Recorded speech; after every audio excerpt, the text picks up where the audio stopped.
England Patriots rematch the Seattle Seahawks on gbhnews.org, the GBH News app, the GBH Daily Newsletter, and always here on GBH 89.7. You're listening to 89.7 WGBH HD1 Boston, online at gbhnews.org. GBH News, what matters to you? I'm Jim Browdy, head on BPR. We open the phone and text lines. The latest polling shows Trump's grip on the electorate, even his share of the electorate, is slipping, which has us thinking.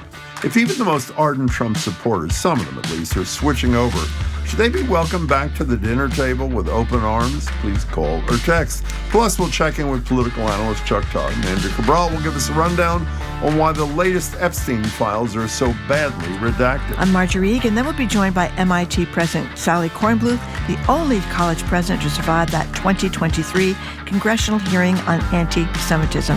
She'll join us to talk about higher ed under Trump and how MIT is faring. And finally, we'll end the day with Pickleball. One husband is obsessed with the sport, doesn't spend enough time with the family because he's always in the pickleball court. Can you relate? Does the pickleball obsession make him the a-hole? It's all ahead. BPR 89.7 GBH. Live from NPR News in Washington, I'm Corva Coleman. A new NPR, PBS News Marist poll is out. NPR's Domenico Montanaro reports it finds President Trump's immigration and enforcement tactics are widely unpopular. Two-thirds say federal law enforcement agents have gone too far. That's up significantly since last summer. 61% disapprove of ICE, Immigration and Customs Enforcement, and 62% think ICE is making Americans less safe. This comes on the heels of the killing of 2 U.S. citizens at the hands of federal immigration agents in Minnesota over the past few weeks. A key part of the coalition to help Trump get reelected were independents, Latinos, and voters under 30 years old. But they've soured on the president. 7 in 10 of each group say ICE has gone too far, and majorities of them all disapprove of the job that Trump is doing. Domenico Montanaro, NPR News, Washington. President Trump says his administration could use a, quote, softer touch on immigration. He spoke in an interview aired last night on NBC. Trump says it was his decision to withdraw 700 federal agents from Minnesota this week. This follows the killing of 2 American protesters in Minneapolis. But Trump says his administration still has to be tough with hard criminals. More than 2,000 federal agents still remain deployed in Minnesota. The bipartisan budget just passed into law will restore a lot of funding and programs in the Federal Health Agency. Congress also created new guardrails for the agency after a chaotic year.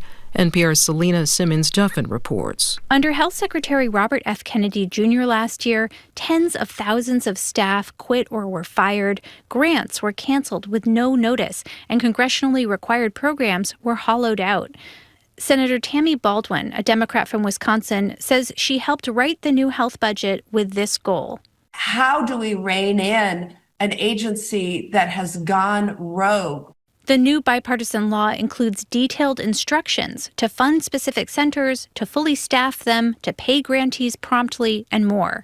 It's very, very specific. It is law. And by the way, the president just signed it. HHS did not respond to a request for comment about the new budget. Selena Simmons-Duffin, NPR News, Washington. Today's show host Savannah Guthrie and her siblings have released a video online.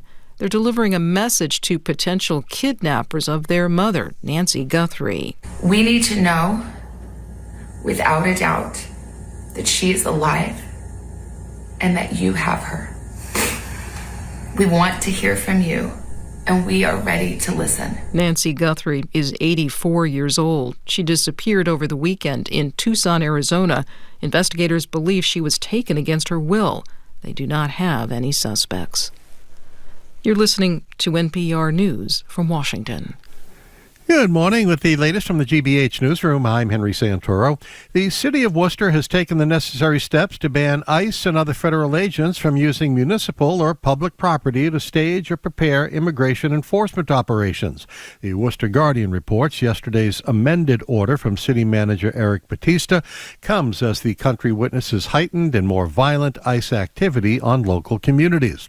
Under the revised policy, ICE agents may not use city-owned buildings, parking parking lots, garages, parks, or other municipal property, indoors or out, to assemble personnel, vehicles, or equipment for immigration enforcement actions.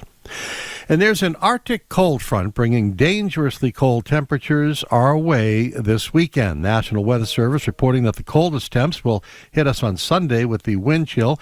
It'll feel like negative 15 in New Bedford Sunday morning, Nantucket down to negative 6, and Hyannis negative 9.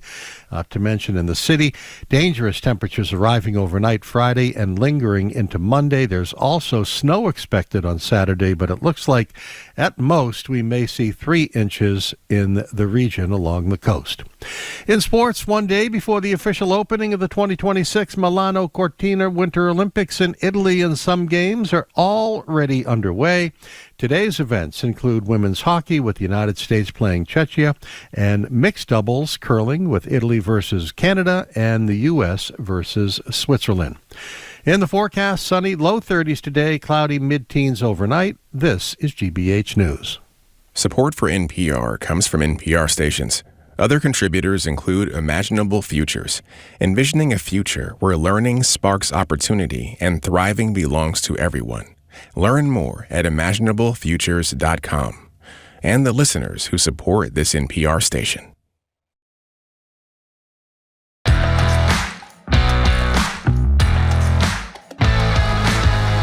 Nation Browdy, I am Marjorie Egan. You're listening to BPR and GBH and NEPM, streaming at youtube.com/GBH News. We're going to be at the Boston Public Library tomorrow. We're going to speak with longtime Washington Post columnist Ruth Marcus about the bloodbath of the layoffs there at one of the great newspapers in America. And also, Livingston Taylor is going to perform for us live at the library.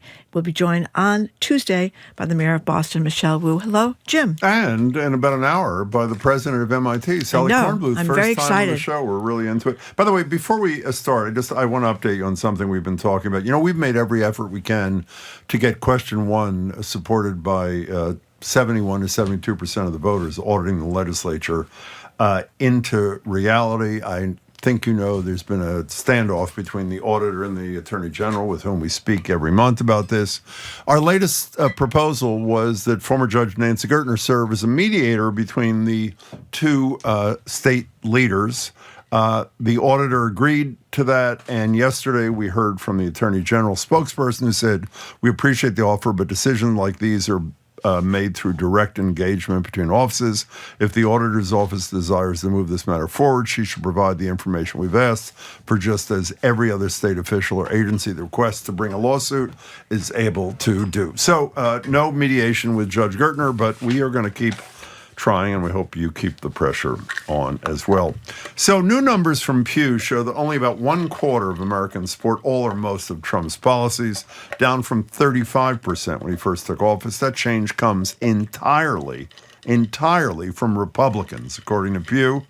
So in the spirit of SNL's White Mother Who Changed Her Mind sketch this weekend, we're asking you the same question. Are you among the Trump supporters who now question his actions on immigration, or the Epstein files, or the economy, or subverting free and fair elections? Or do you know somebody who falls into that category? On and on. Here's a clip from SNL. If you have no idea what we're talking about, here it is. Mom, what is going on? Yeah, you're scaring us. The thing I'm going to say is shocking. And it's going to make you want to react. But I need you to promise that you will not. Yeah. What I have to tell you is I may have changed my mind about Trump. You want this to be real or not? And how about Democrats, never Trumpers, and others who were wary of the snake oil salesman's intentions from the start? How should they respond to these new converts? With open arms and compassion? Are you biting your tongue in an effort not to have an "I told you so" moment? Or are you leaning into the shame element of this supposed turning point in the USA? 877-301-8970, call or text. Do you know anybody who's in this category? And by the way, if you think you don't, there are a huge swath of Republicans who have flipped, at least according to polls. They may not be saying it publicly. Hopefully, if you have a friend or coworker who falls in that category, you know about it. Call us at 877-301-8970. And if you haven't encountered it yet, just hypothesize with us. How would you deal with somebody who made that sort of white mother who changed her mind admission to you at work, in your family, or wherever else? Well, you're supposed not to gloat and cheerlead and make the person feel like a real fool. We should play part 2 of this sound from Saturday Night Live. Give your Trumpy mom some grace. Here it is. Give me grace.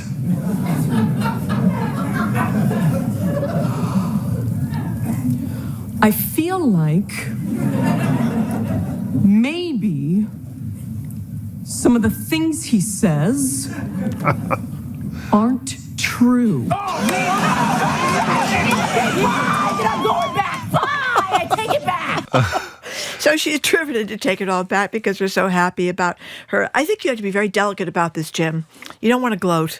It's hard not to gloat, but I think you don't want to gloat. So you'll be shocked when I say the following. I am generally not the most forgiving person. Have you ever? No, I would never have guessed. Didn't know that. But I'm going to make an exception. I think people in high places should not be forgiven without open and explicit apologies. For example, when I see all these people that were with Trump all through Trump 1.0 on television as commentators, trashing him, but January 6th was too much. Putting kids in cages was fine, but January 6th was too... I can't stand it. They have to do a total mea culpa. But in terms of real people, I do think you have to give them a break. It'd be better if they said, I was wrong, not quite like the mother, but close. But if they're not ready for that yet, welcome them back into sanity and democracy. Is there someone in Cambridge that you could think of that may be doing a flip here? I have to say, I'm trying to think. I know a decent number of people who are very happy with Trump, or at least happy enough with Trump.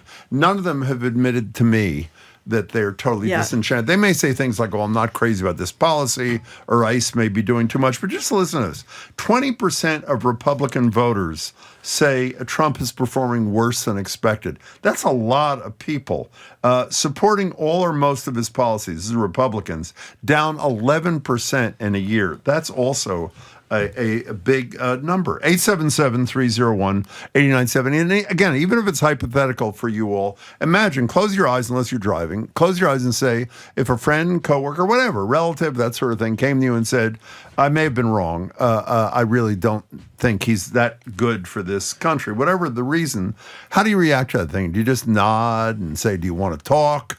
Do you excoriate them? Do you do an I told you so? You're such a nice person. You would just, what would you do? Well, it's funny. I've mentioned before that this has been a tough year because you feel like everything is falling apart. And I wonder if we'll ever recover from this.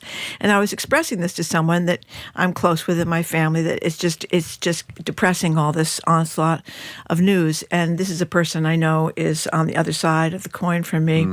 And the best I could get when I was saying how upsetting this was, well, there it is. That's what she's had to say. Okay, well, there it is. That's a hell of an ambition. There it is. That's good enough for me. There it is. So here's some people that say, okay, here's a texter. I've developed a protocol for Trump thumpers after they're deprogrammed. They apologize, one. 2, there's a 5-year period after they apologize to openly mock or shun them. 3, then they're welcome back. The 5-year window is to recoup time we, the normal, have wasted on this mess should be longer. That's from Kerry in Southborough. There you go. That's 877-301-8970. Marion Rentham, you're first. Hi. Hi, guys. First of all, I still have fruitcake. If you guys want it, I'll come down to the library and give you a slice. Come on down. Very nice. Come on down. Yeah. A couple of days ago, my brother Paul, who's a dyed-in-the-wool Republican but has a heart of gold, and I love him. He's my favorite. Well, no, I can't say that because my sister will hate me. He said, oh, yeah, me and my wife, we really don't think Trump's a good bet anymore, and we're hoping that they get rid of him, and we'd vote for Vance. He said, yeah, he's been a real disappointment. He's really screwed things up. But see, my brother has a portfolio, and his money has gone down, down, down, down, down. So, it's hidden in the pocketbook. Wait. So what do you say? I mean, forget the Vance part of it. We'll have that discussion another day. My reaction to my brother Paul? Yeah, what'd you say? Well, I'm a loving sister, and I just said, okay, Paul. I said, I guess that's the way you feel. I could have said, I told you so. I could have said, you've been brainwashed. I could have said, cult member, deprogrammed. I didn't do any of that. I just said, okay, Paul, because if you love your family and, they admit they made a mistake, that's fine. Good for you, Mary. Mary, We're getting good people back. That's the most important thing. Well, I Jim and wouldn't say Margie. bad. I wouldn't back. say if he and his wife can't wait for Vance. I wouldn't say they're quite back yet, but they're. Yeah, okay, but the thing was, Vance doesn't stand a chance. He's a wet snowflake in hell. That's what he's going to be if he tries to run. Mary, he might finish out the term if Trump is removed, but nobody's going to vote for that guy. Mary, thanks. Way. That was a great call. Mary, thank you very much. Really, really appreciate it. And you can say something kind like, welcome back to planet Earth. How about that as a possibility? Really? Anonymous texter, we need to forgive them quickly and take them back to family dinners. Assure them it's okay to now vote for Democrats immediately after the midterms. Then you're going to boot them out for good. You know what's interesting, by the way, what Mary said, though, I hadn't even thought about that, is those who are saying in these polls, Republicans. Why is it? Well, not only why is it, but apparently they're okay with the cruelty, but just not his style, because Vance, I would argue, is practically doubling down on everything. He's not a good guy. I don't think he's a good man. He's also a fraud, too, because as we all know, you've all seen these tapes a million times, he was a total anti-Trumper, and Trump was a fool a couple of years ago until he saw an opportunity. Him a Nazi, right? Did he call him a Nazi? I think so. I don't remember We should that. double check that. I think he did. Okay, Tom in Framingham, welcome to the show. Hi. Hi, thanks for taking my call. Of course. So I'll start by saying that I've been waiting now for a few years for my Trump supporting mother to come to Jesus. And so far, every time I think that there's a bridge too far that has been crossed by this administration, I think, okay, maybe this is the last straw. And then all I need to do is check her social media, or she'll send me a meme, and I'll realize, nope, she's still aboard the Trump train. But I do often think about how it would feel for her to come around.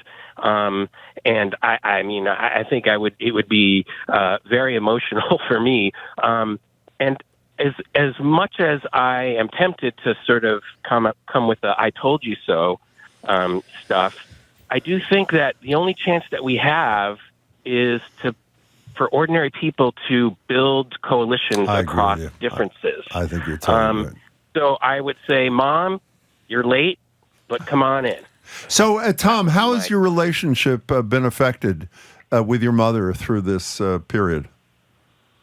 Honestly, it's been difficult. So when he was first elected in 2016, she immediately sort of sent me all these texts and emails about, I need to give him a chance and all this stuff. And I said from the get-go, January 2017, I said, Mom, we have to have like a policy where we don't talk about politics because I can't.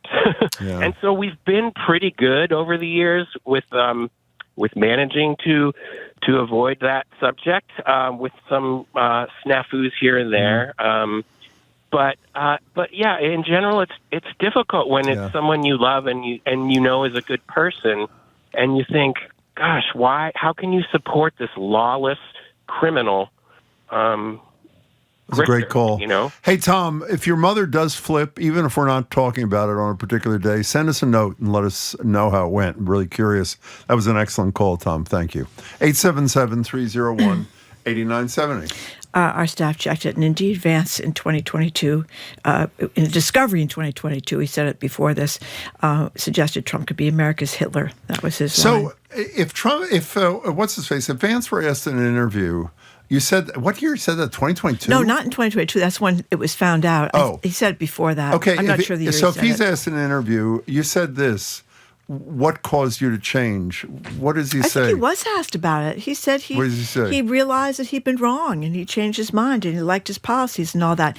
What's really telling, I think, that these people have so little character that when they're asked if they want to apologize for calling people like Renee Good and Preddy, terrorists and I know, they it's should be incredible. assassins.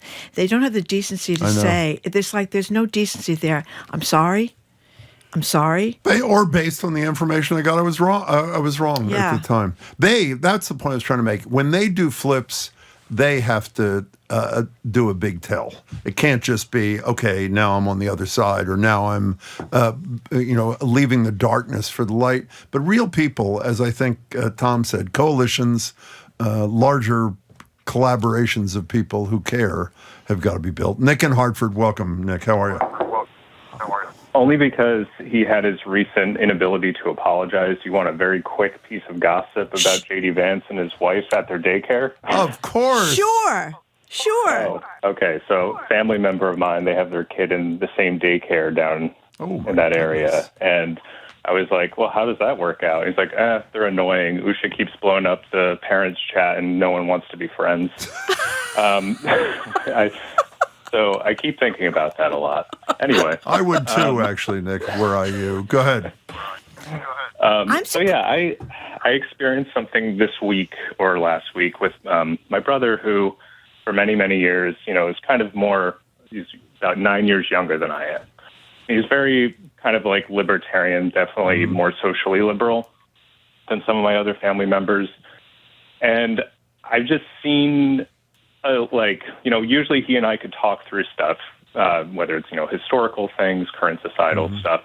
And while we might not always agree, it was usually a good faith discussion. And that all kind of bombed out with the election because my mother, is very skilled at trying to say things vaguely enough that she doesn't have to admit what she believes with Trump to me. But I can tell with all of them that they're catering to an audience. It's not a good faith discussion, and I've just kind of stopped engaging. Recently, my brother, started sending me, Instagram videos or something of someone doing an impression of Trump trying to avoid the Epstein situation.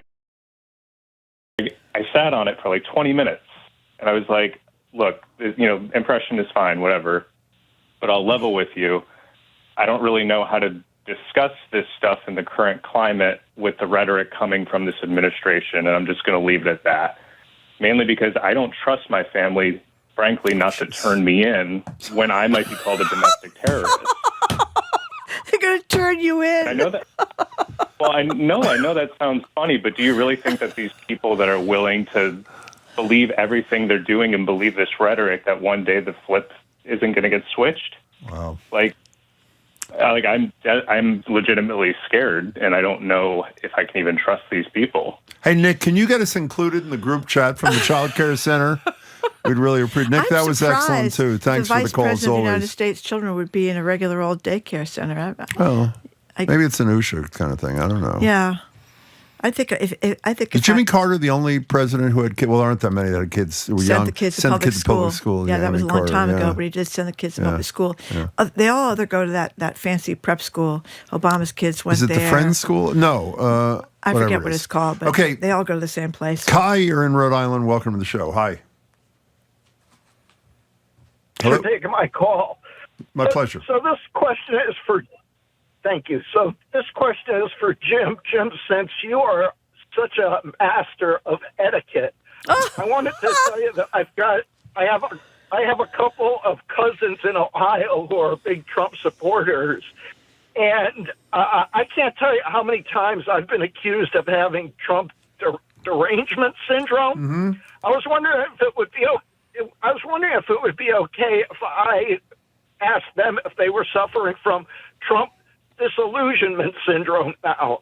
Would that be okay? That would. I looked it up in the protocol dialogue here, and the answer is yes. You may do that and say it's been approved by Egan and Browdy. And good luck with that, Kai. Thank you much for the call. We appreciate it. Here's one, Carol from. Oh shoot! I'm sorry, I lost it. Let's go to Marion. She was basically saying that she would invite them all over for dinner, have them dinner at her house, and then she would lock the doors. Serve them right, is what she said. Okay, let's leave it at that. Serve them a good dinner. Ha ha ha is what she was saying. Marion Salem, hi. Hi. Hi. Am I coming through? You are. Go ahead. Hello? Yeah, you're on. I think she can't Let's hear put us. Oops, we just lost her. 877-301-8970. Mary, sorry about that. I hope it wasn't our fault. Where are we going next, friends? They're looking. Okay, Kathy and Merrimack. Hi. Hi there. Good morning. You too. So, I don't believe it. I've been married to a Trumper. Half the family are Trumpers. They're psychotic. They have no sense. No, I'm serious. I have such brawls with my husband. And because I can't. I'm not going to just sit there and listen to him. Fortunately, he's a good cook and he does pay the bills. So, what am I gonna do?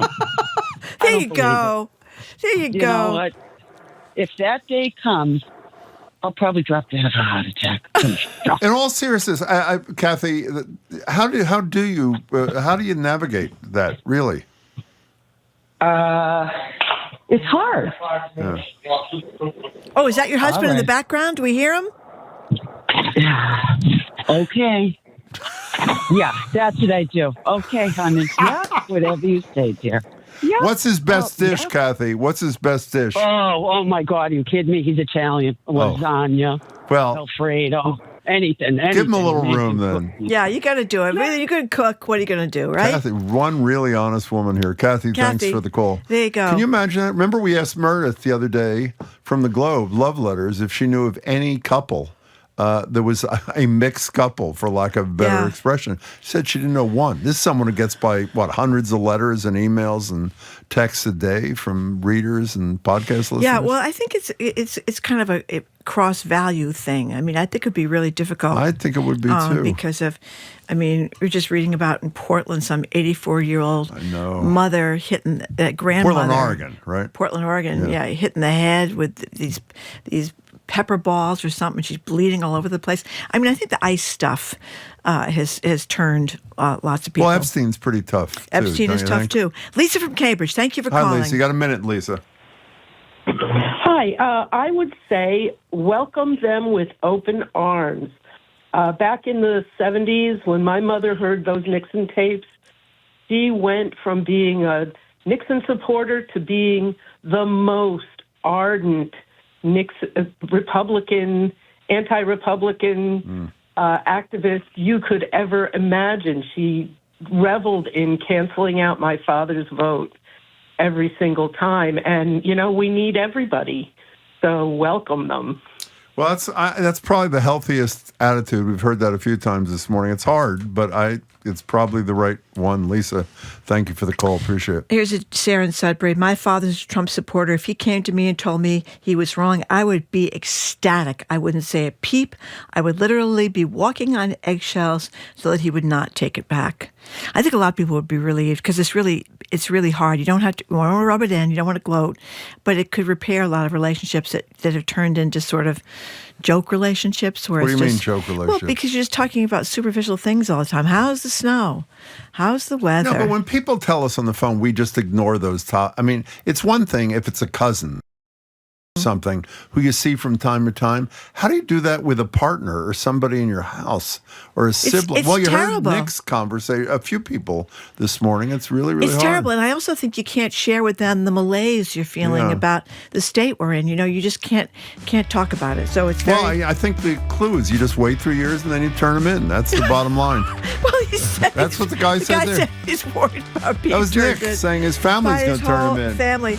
Okay, we are moving on. Thank you very much for your calls and texts. Coming up after this quick break, political commentator Chuck Todd, host of the Chuck Toddcast, zooms in. He is going to tell us about this corrupt deal almost nobody's heard about or certainly isn't talking about. Trump basically accused of selling out America, possibly to China, while his family pocketed $187 million. I'm Marjorie Egan. He's Jim Browder. You're listening to BPR and GBH and NAPM, streaming at youtube.com/GBH News.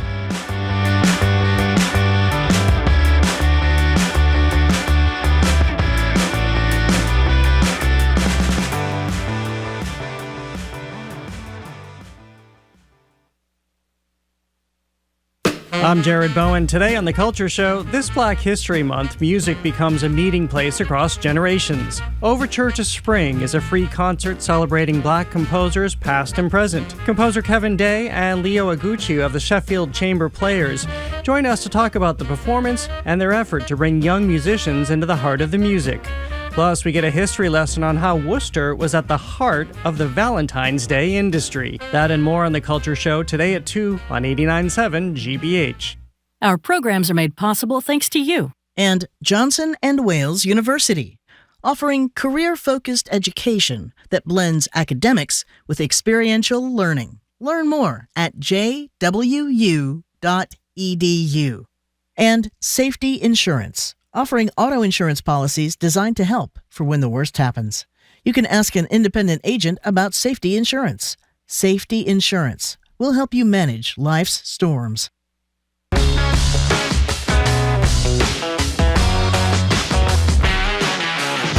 Welcome back to BPR, GBH, and NEPM. Marjorie Egan, Jim Brody, streaming at youtube.com/GBH News. We're at the library tomorrow. We'll speak with former Washington Post columnist Ruth Marcus about the disaster at her newspaper yesterday. Live music from Livingston Taylor. The mayor joins us on Tuesday. And in about 30 minutes, Sally Kornbluth, the president of MIT, is going to join us in the studio here in Brighton. Here now via Zoom is political analyst Chuck Todd. Chuck's former moderator of NBC's Meet the Press, host of the show Sunday Night with Chuck Todd on the platform Newsphere, NOOsphere. He also hosts the Chuck Toddcast, which you can find at thechucktoddcast.com or youtube.com/@thechucktoddcast. Hello there, Chuck. Hey, hi guys. How are you? So Chuck Todd, I'm so glad to be talking to you about that. You know, we talk about Epstein all the time. We talk about Trump going to steal the elections. Yeah. You pointed out this in your Substack and in your podcast. But there is this other story about UAE investing in the Trump family firm that I think very few of us even know about, never mind are focusing on. Tell us. Well, the story hit, God, I think, was it the Saturday Wall Street Journal? I don't know. It was the Wall Street Journal. But it was a Wall Street Journal story. And the predicate I want to set for people is to understand, this is a Wall Street Journal story. A company that has been sued by the president already, right? A news organization. Which means when they're about to level some charges, this story has been through more editing, legal wrangling, okay? So realize the story that went to print for all of us to consume has been through a legal ringer. And I just think it's important to know just how overly vetted it was, right? I'm sure they do. And it was essentially a quid pro quo, basically in plain sight. So 4 days before, and it's very complicated. All right, you know, when he muses about nationalizing elections, we can easily show footage of the FBI raid, and you're like, I see it, right? This is harder to see because it's on spreadsheets. 4 days before the inauguration, the National Security Advisor and the guy who essentially helps run part of the Sovereign Wealth Fund for the United Arab Emirates makes this massive investment into World Liberty Financial, this sort of, at the time, a very, you would have called it a fledgling crypto firm. If you really want to be snarky, you would basically say it's a shell company. But a fledgling crypto firm that was essentially owned by the Trump kid, owned by the Trumps and the Witkoffs, okay? Steve Witkoff is the guy who does all of the, personal negotiating, essentially is the personal Secretary of State while, Rubio does his job. It's his son and Donald Trump's son who essentially jointly run this World Liberty Financial. Well, they get this infusion of cash, and at the same time, it makes their crypto stable coin suddenly a viable stable coin, a mainstream stable coin to use to trade in this financial sector. Now, why is that important? Well, it's a one-to-one stable coin, but in order to use it, you got to have actual cash backing it up, i.e. U.S. Treasury. So all of a sudden, he gets, the Trump family gets an infusion of $187 million in U.S. Treasuries, in cash. And it's like suddenly their company is liquid, and they literally just are pocketing a good, $5 to $10 million just simply in interest on this and then transaction fees, et cetera. Well, it turns out what this guy runs is another company who wants to buy some of these AI chips. UAE wants to be a massive data center, and you can make a very business case. What UAE is trying to do, good for them, right? This is a sovereign decision that they want to make. But they wanted to do this during the Biden administration. And multiple people, left and right, said, hey, you can't work with this specific company called G42. This is the company that this guy with the UAE who invested in Trump's crypto company also controls, because that company was selling chips to China. They do business both with, and of course, there's been this national security prerogative that says, hey, we should keep our technology, make it very hard for China to acquire it on the black market, right? Certainly don't sell them chips directly. Now, for the right price, Trump will do anything.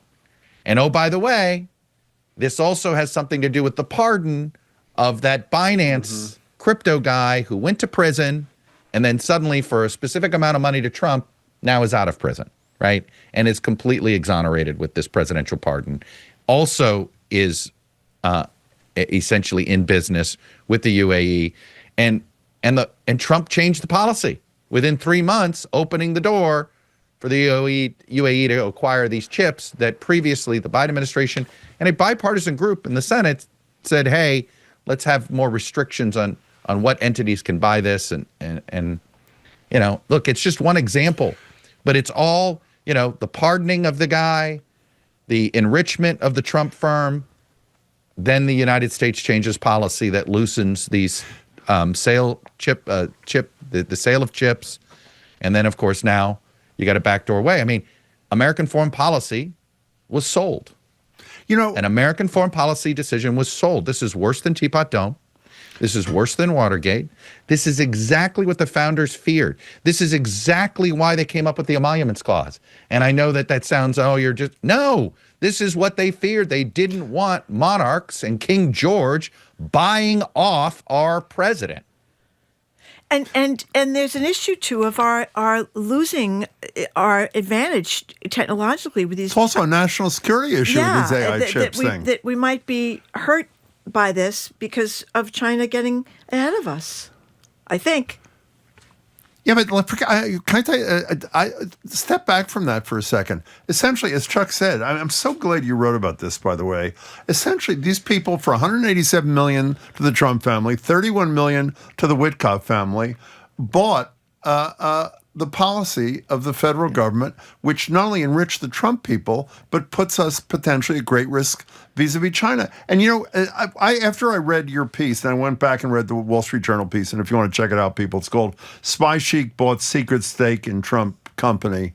I want to call it the Trump Shakedown. You see what I did there? Yeah, very Thank good. you. Came out February 1st. February that was 1st. the date on But it. two things. One, I looked in to see if any Republican complained about this, and I couldn't find one.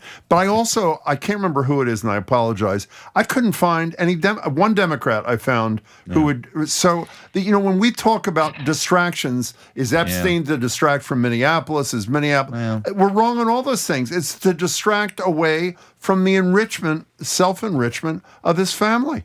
Well, and to me, this is the core corruption, right? If you really just, you know, go back to the original Bob Woodward, Carl Bernstein mantra, follow the money, right? Every week, Donald Trump and the White House release a guide to the corruption. It's when they send out who got pardons, right? And, you know, and he always, everybody who get a white collar criminal is gets these pardons. Anything he potentially has been accused of doing, he pardons somebody for doing that alleged thing, right? Embezzlement, money laundering, whatever it is, right?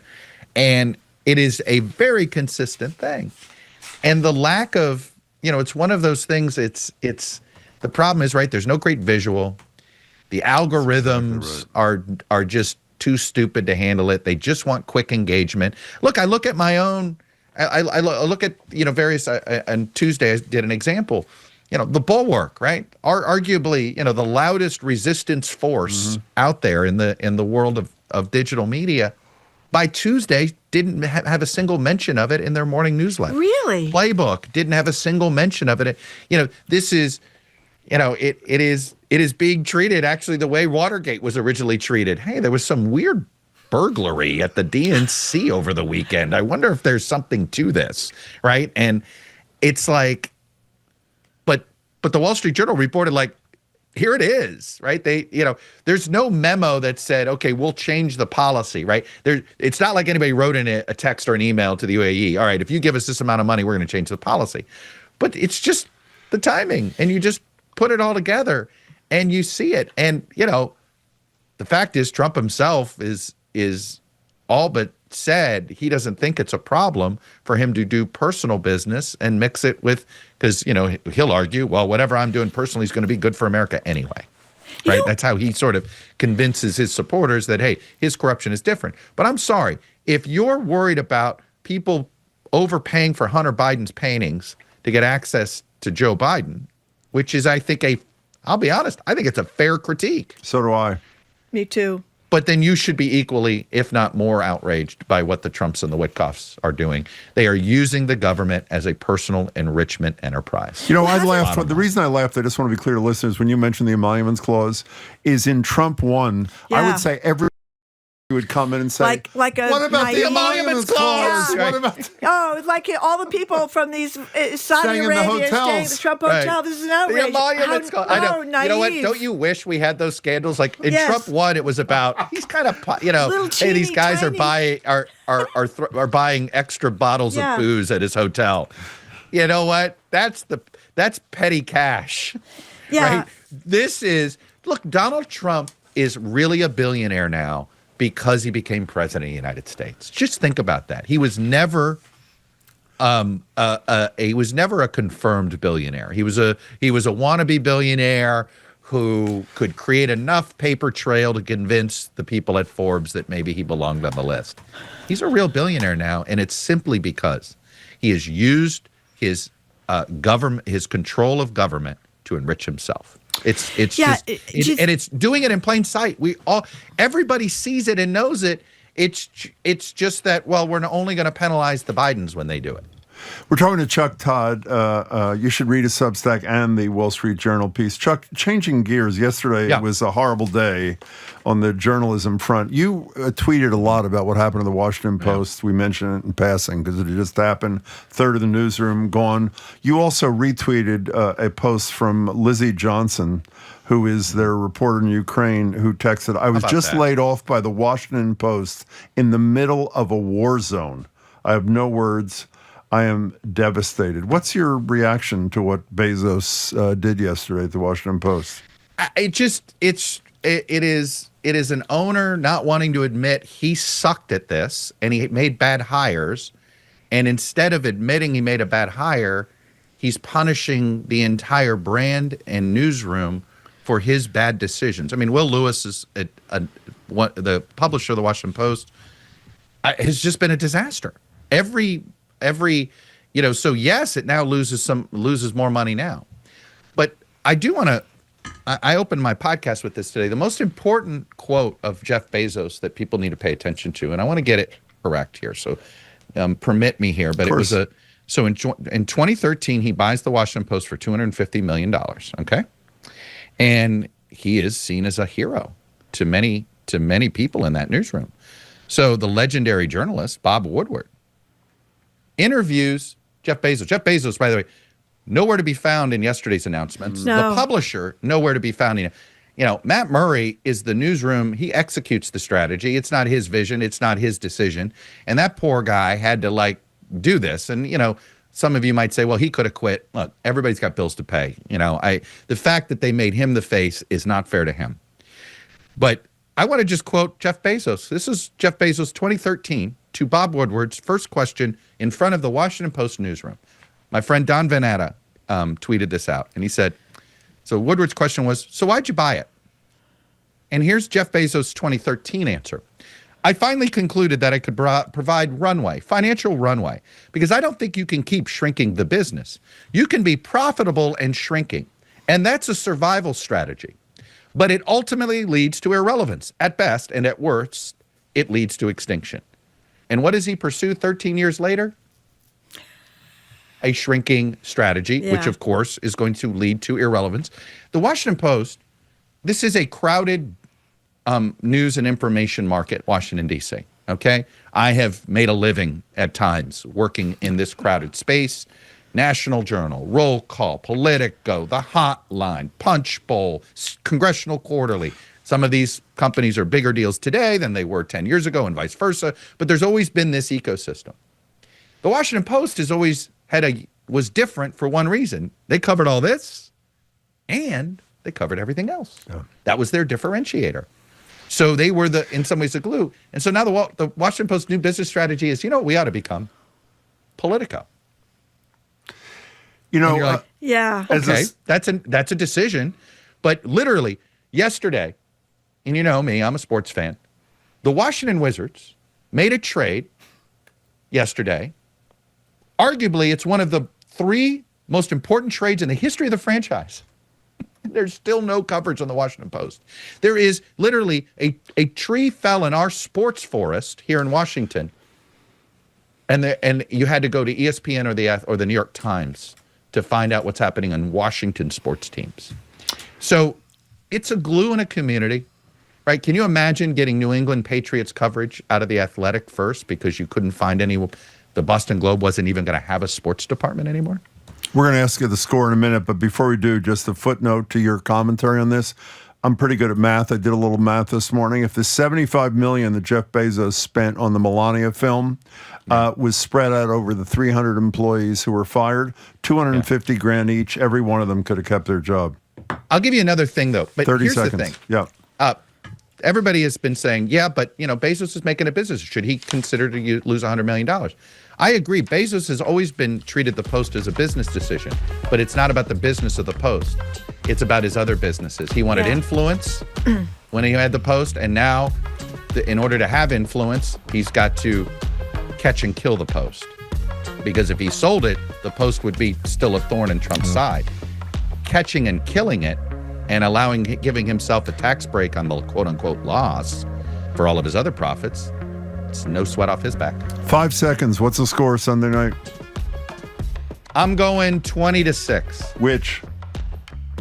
See you around, Chuck. Bye. See you later, Chuck Todd. We'll see you next week, Chuck. Take care of yourself.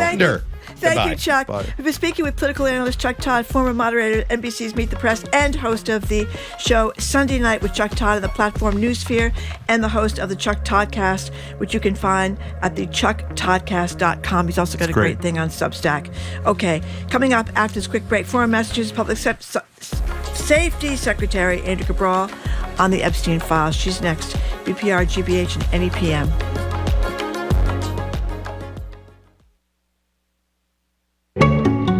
I'm Edgar B. Horwick III. Today on the Curiosity Desk, for 3 seasons, he played in the NFL as an offensive lineman for the Baltimore Ravens. But in 2017, he left that world behind to chase his second passion, math.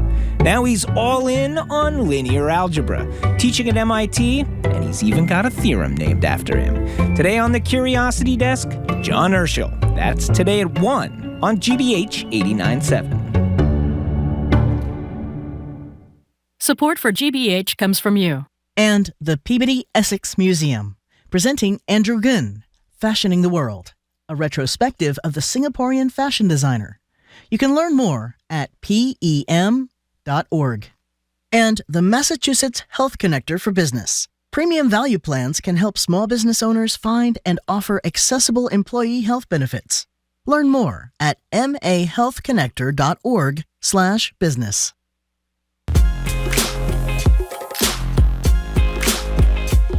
Welcome back to BPR and GBH and NEPM. Marjorie Egan, Jim Browdy, streaming at youtube.com/GBH News. Back at the library tomorrow, Ruth Marcus will zoom in, former Washington Post columnist, talk about what we just talked to Chuck about.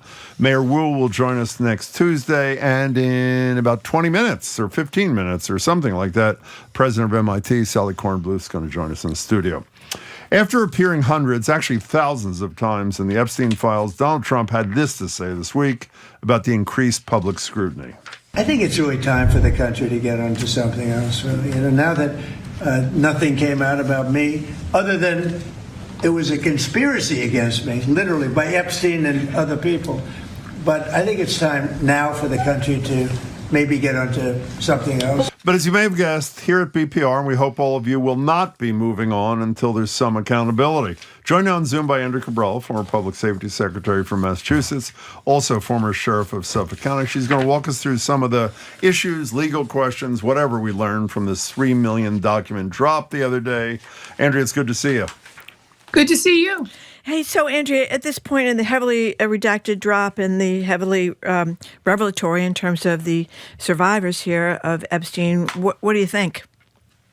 Well, first of all, the 3 million documents that they dumped are really half of what is still left. There are 3 million left that they haven't released.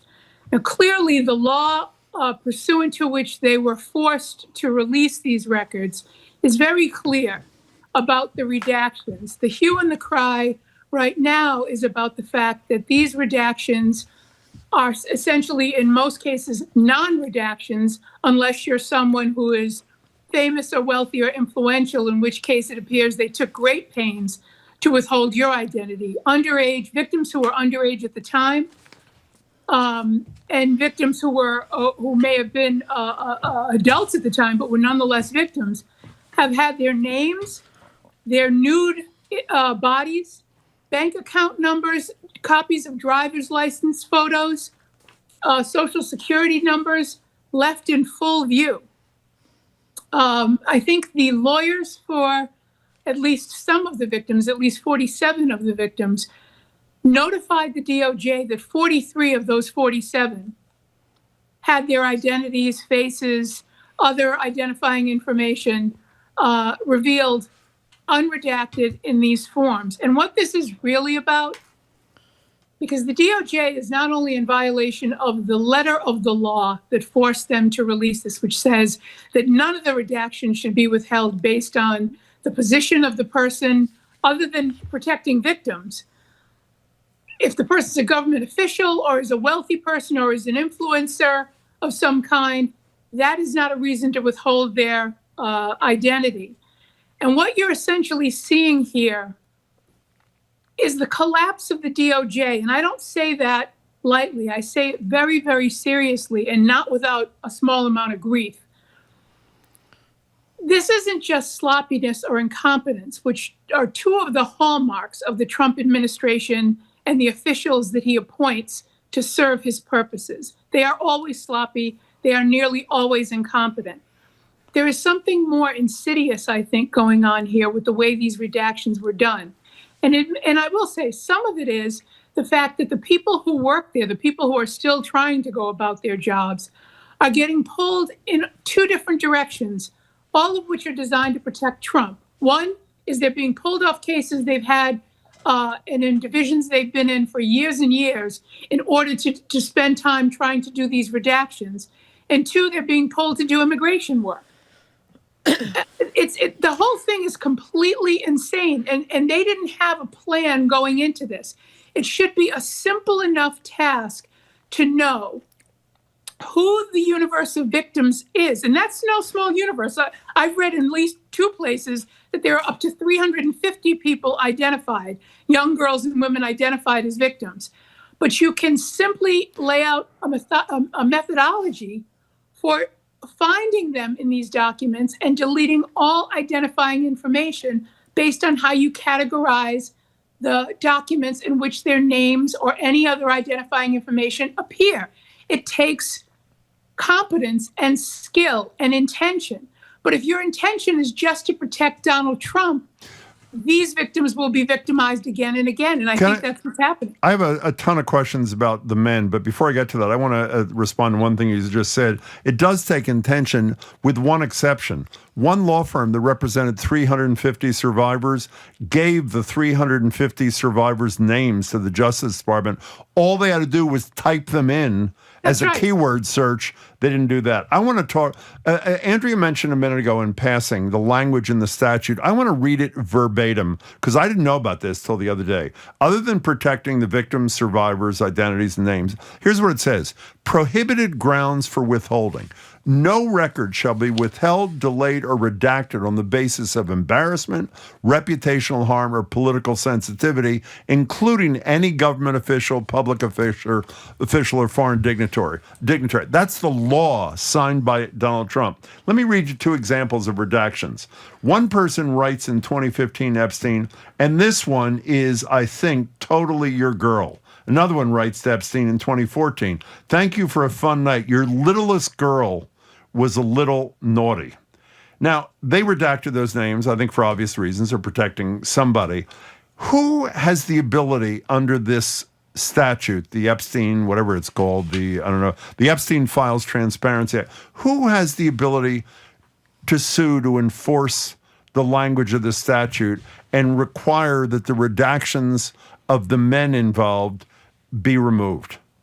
Do you understand my question? Yes, I do. And it's a good question. And my first instinct was to say, if there's anyone, I would think it would be Congress, perhaps the victims. The reason I say perhaps the victims is because I don't know if they have standing beyond the protection of their own identities. Sort of saying, we want the law enforced. Congress passed this law. It seems to me Congress would have the standing to enforce it. Ordinarily, it wouldn't be necessary. The reason I said we are witnessing in real time the collapse of the Department of Justice is because it is the Department of Justice that would ordinarily enforce the law. Yeah. Without regard to who's in the White House or who's sitting in Congress or who's on the bench. That's the problem. So when you see Todd Blanche get on television and talk about how there's no basis to prosecute anyone, and you're looking at emails like those you just read that clearly indicate that he's saying there's no basis to prosecute when they haven't even done an investigation that would turn up more evidence that would lead them to a prosecution. That is unacceptable is too small a word. That's when we talked about Todd Blanche going to the DOJ and being a deputy attorney general after he was Donald Trump's personal lawyer. I said over and over again on this show, he has an actual conflict of interest. He cannot represent Donald Trump's personal interests and represent the country. He's now in the DOJ and he is continuing to represent Donald Trump's interests. They haven't even started to investigate people, and they've had these records since Epstein was prosecuted decades ago. Yeah, I love what he said. If any of the victims have a problem, just let us know and we'll take them out. You think the obligation should be with right, the DOJ. Exactly. But I want to mention, you talked about this being insidious. Can I ask one more prosecution question? You go ahead, sure. This insidious part, it seems to me that it's almost like, hey, young girls, now women, you wanted to get up and make a big deal about this. You wanted to have press conferences. Well, this is what you get.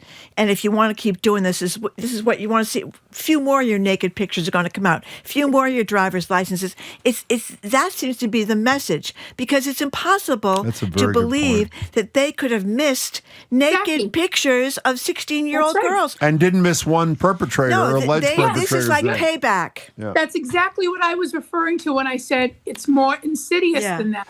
And if you look at the history of how Donald Trump deals with women who say no to him, women who challenge him, it is to shame them, it is to insult them. He now has the entire United States Department of Justice doing that for him. There really aren't words to describe how incredibly egregious this is. Andrea, I want to get back to these men for a minute and the redactions and that are virtually 100%. If a president, Republican or Democrat, who actually cares about justice and accountability is elected in 3 years, will statutes of limitations allow prosecutions of some of these men, assuming that president orders full compliance with the Epstein Transparency Act, and we get the names of these people? I would say it depends on the potential crime charged, because different crimes carry different statutes of limitations. Whether or not you're talking about a conspiracy, and it really does depend on where a genuine investigation takes them. Because people, I say this as a career prosecutor, the notion that the death of Jeffrey Epstein stopped the behavior of some of these people is insane. To think that they would simply stop because the chief procurer of women or young girls for them is no longer there doesn't make any sense. And so part of what's being hidden here is the depth and the breadth of this universe of predators that essentially prey on the through line is predation of young girls. The parties and the names and the faces may change in terms of who's able to procure and who's not, but the song remains the same, as they say. So we want to play a little sound for you, Andrea. This is from NPR's Wildcard with Rachel Martin. She asked Melinda Gates, ex-wife of Bill Gates, to respond to the latest tranche of Epstein files that contain new information about her ex-husband's involvement. Here's part of what Melinda Gates had to say. For me, it's personally hard whenever those details come up, right? Because brings back memories of some very, very painful times in my marriage, but I have moved on from that. I purposely pushed it away and I moved on. I'm in a really unexpected, beautiful place in my life. So whatever questions remain there of what I can't even begin to know all of it, those questions are for those people and for even my ex-husband. They need to answer to those things, not me. I loved it. That was great. That was great. Loved it. He claims he wasn't doing anything wrong, but I don't know. The allegations keep mounting about They all Bill weren't Gates. doing anything wrong. None of them were doing That's what's anything incredible. wrong. That's what's incredible. Oh, I knew him. I went to a couple of parties. Maybe I was on his airplane, but I wasn't doing anything wrong. There was nothing wrong. He just was such a great Richard guy. Branson. I couldn't stay away from him. He was so charming and charismatic. Did you read the Branson thing? Richard Branson, Virgin Atlantic, whatever it's called. Sure, let's get together, but bring your harem along. And when he's asked about, they were all adult women. Everybody was an adult woman, or I wasn't on the island, or I wasn't. So apparently, I mean, it is. How about Lutnick? Lutnick claiming he had nothing to do with him back in 2005, I think. He told the New York Post. And then in 2012, he's down there with his whole family, the wife and the kids going to the island. Andrea, I'm going to ask you an impossible question for you. I'm going to ask you to be Todd Blanche for a second. My apologies. I knew you made a face, but that's how it is. Okay, Mr. Blanche, or Assistant Attorney General Blanche, let me read to you this 2014 email. It's the one I read to you a minute ago. Who wrote to Epstein and says, "Thank you for a fun night. Your littlest girl was a little naughty." Mr. Blanche, why are we not allowed to know who wrote that, sent that email in 2014 to Epstein? What would his answer be? I don't know exactly what he would say, but he would avoid the question. He wouldn't answer it. And, depending on who's asking the question, he would likely be allowed to get away with not answering it because there is no good answer.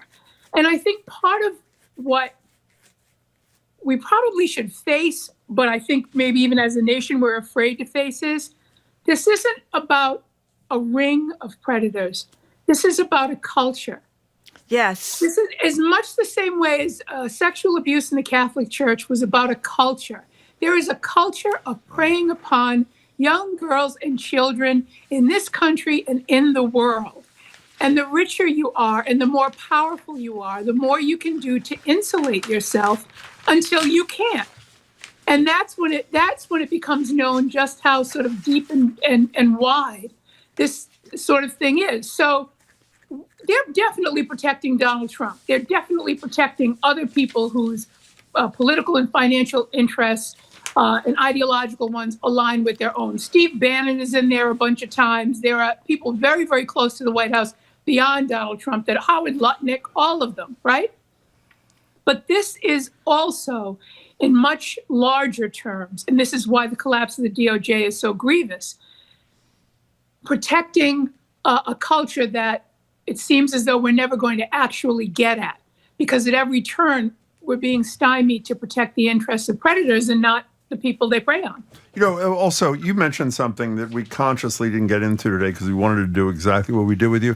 Next week, let's continue this and focus on the communications in the files about Donald Trump. Again, there's no proof, but here are the allegations, many of which were sworn affidavits by young women. Let's talk about that next week. I have to tell you, this 30 was seconds. on social media, but someone said that Donald Trump is mentioned more times in the Epstein files than Jesus is mentioned in the Bible.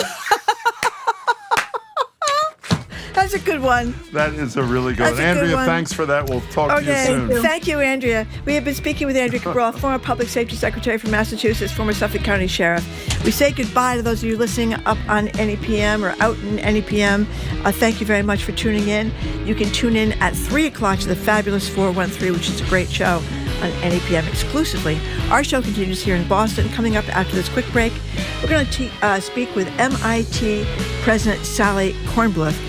You probably heard of her. She's very famous for surviving. Yeah, I'd say so. for surviving that moment in Congress that other college presidents, including at Harvard, did not. Anyway, she's going to join us in Studio 3. I'm Marjorie Egan. He's Jim Browdy. You're listening to BPR on GBH and NEPM and streaming at youtube.com/GBH News.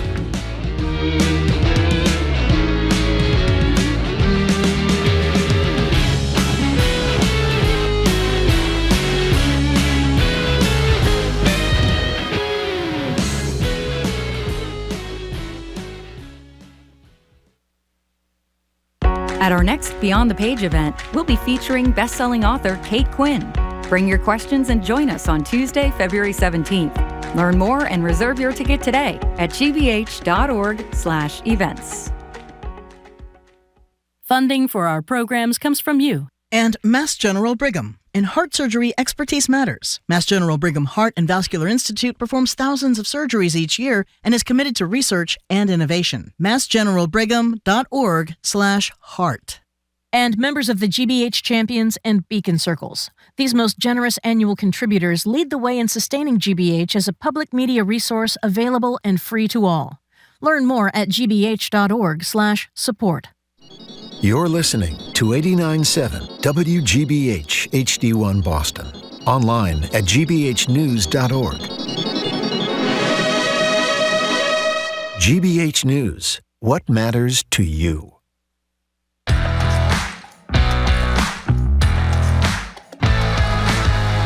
Here's Jim Browdy. I am Marjorie Egan. Welcome back to hour number 2 of BPR. Yes, it is hour number 2. It is hour number 2. BPR 89.7 it is, yeah. GBH, streaming at youtube.com/GBH News. We're going to be back at the Boston Public Library tomorrow with former Washington Post columnist Ruth Marcus is going to tell us about the tragedy where hundreds of people got laid off down there. And we're going to have live music from Livingston Taylor. On Tuesday, we're going to be joined at the BPL as well, the library, by the mayor of Boston, Michelle Wu. Hello again, Jim. Hello again, Marjorie. In December of 2023, a trio of college presidents were called to testify in Congress about the steps they were taking to protect Jewish students from anti-Semitism after the October 7th attack. Specifically, they were asked by one particular representative about whether calls for genocide of Jews violated schools' codes of conduct.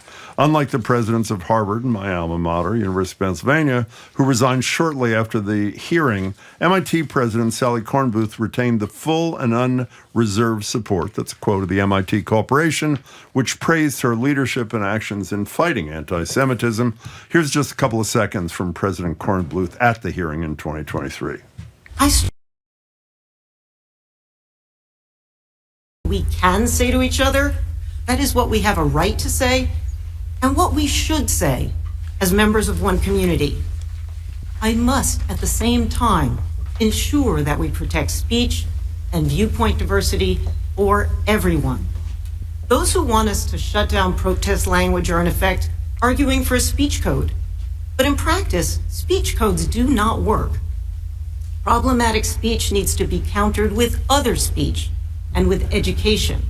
Since that hearing more than 2 years ago, a lot has happened nationally and at MIT. To talk about it, we're joined now by the inexplicably ebullient, at least according to George Wool, president of MIT. We'll find out for ourselves in a minute. Sally Kornbluth, it's really good to have you. Thanks so much for your time. Great to be here. I actually think I'm explicably ebullient. That's right. So, did you have any idea when you were walking into that hearing that day, this is going to be such a big deal? You'd be all over the national news for like weeks. I didn't, although I was in such a state of, semi-terror. I probably wasn't thinking that clearly. I mean, I had just started, essentially. And look, this was a congressional hearing. And, it's not like I hadn't thought through those problems and issues and questions, but it was like, being a basketball player and suddenly thrown on like a hockey rink. I mean, it was really, a foreign, scary. Yeah. And, it was also very long. It's hours and hours and hours where nobody can really leave the room. And, it was really just a sort of a marathon. And, I encourage people, I hate to say it after you played the clip, but I encourage people to listen if they're still interested, which in a way I hope they're not.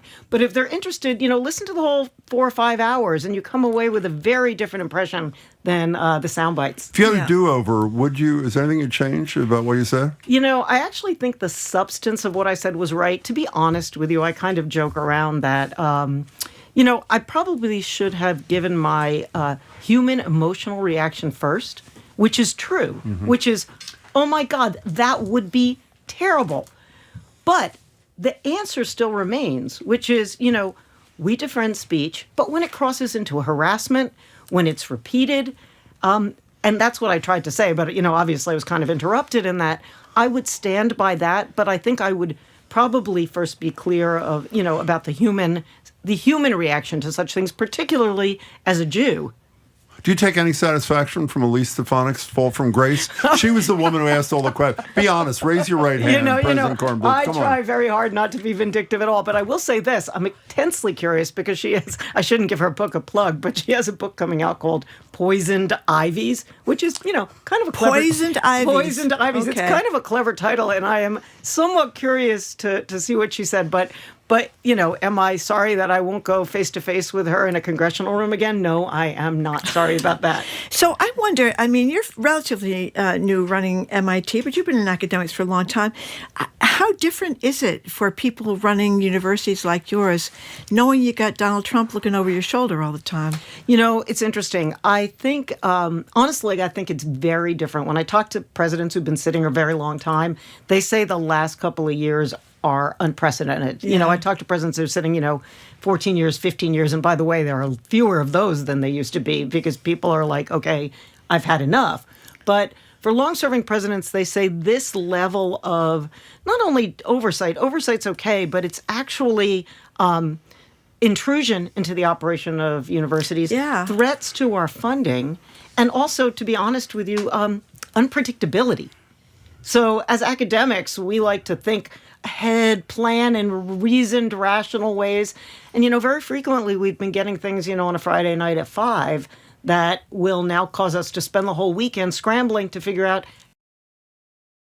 circumstances. Well, one of the circumstances you dealt with and were first is this compact that was offered by the administration to 9 universities. The first university to just say no was yours. And could you explain to people who didn't follow this, I hope everybody did, what exactly the Trump administration was asking of you and why you said no? So, first of all, there were a whole bunch of different topics that were covered from, what goes on in the classroom to issues around admissions to issues around affordability.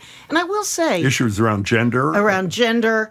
Not everything in that compact was reprehensible to me. I mean, it was a mix of things that we would do or we are doing and things we would never do. But the problem for us was the way it was constructed was that it was tied to preference in research funding if you would, do these various behaviors. And there is nothing at the core of MIT's being that's greater than meritocracy. We believe in funding based on merit. And I will tell you that, one thing in the compact response that we made that I really firmly believe, we'll compete with the best of them. If it's a level playing field and we're competing on the merit of our science, that's how we want to be judged. That's how we wanted to be funded. And so, honestly, when I read it, there was no question in my mind what the response should be. It wasn't like to run out and poke someone in the eye. It was, no, thank you. Well, I learned a lot about MIT in preparation for speaking to you today. I didn't know you have no legacy admissions there. Absolutely none. Need blind under 200 grand you're not paying. And how many of your graduates graduate without debt? So it's really interesting. So first of all, the no legacy thing is, it may not be absolutely unique, but it's very few schools do this. And, I have to say, I've seen it up close and personal when I first got there. I would say, oh, so-and-so's applying. And they're like, we do not talk about that. Admissions is behind a firewall. So it really, no legacy admissions, no donor preference in admissions. It is based on merit.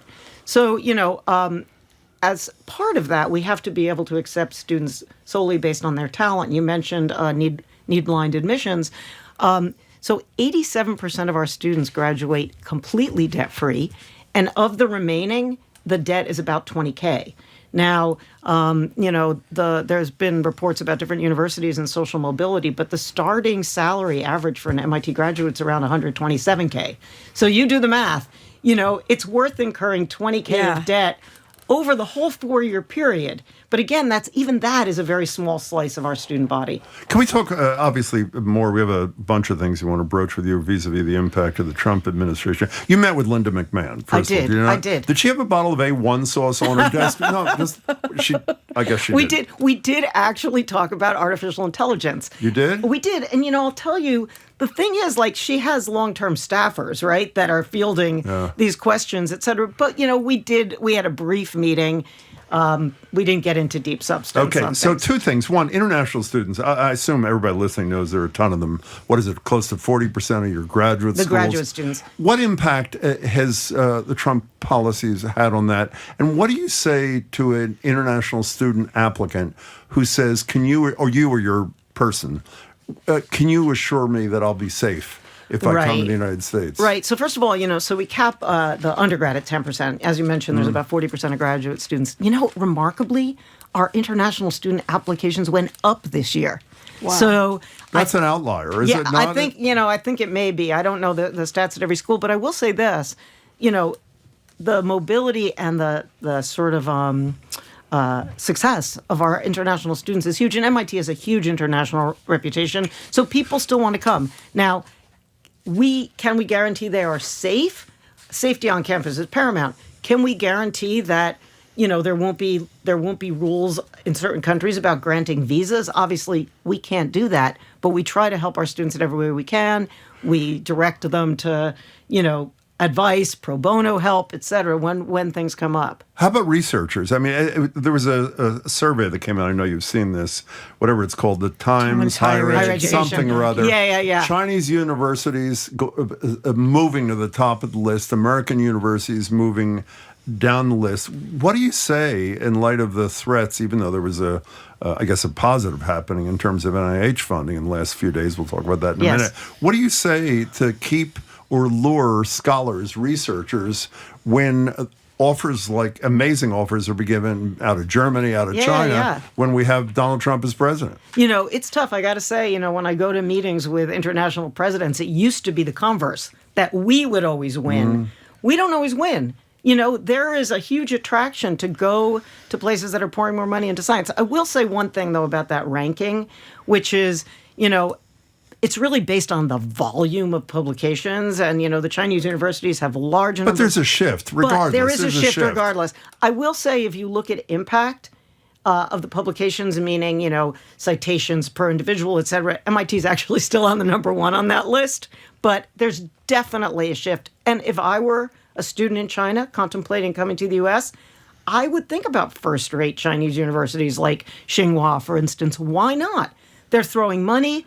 There are tons of people. And honestly, if we want America to be competitive, you can't cut off research funding and worry about China's competitiveness at the same time. It doesn't make any sense. We're talking to Sally Kornbluth, president of MIT. Some of it has come back. That Trump, I surprised us all by signing legislation which allows some NIH funding to come back. What's the deal there? Well, traditionally, NIH funding and some other science funding as well has been a true bipartisan issue. And luckily, enough in Congress felt for their constituents, that this was important. I mean, how many of us know somebody who had immunotherapy for cancer? So many people, right? That was the result of 30 years of basic science research to get there.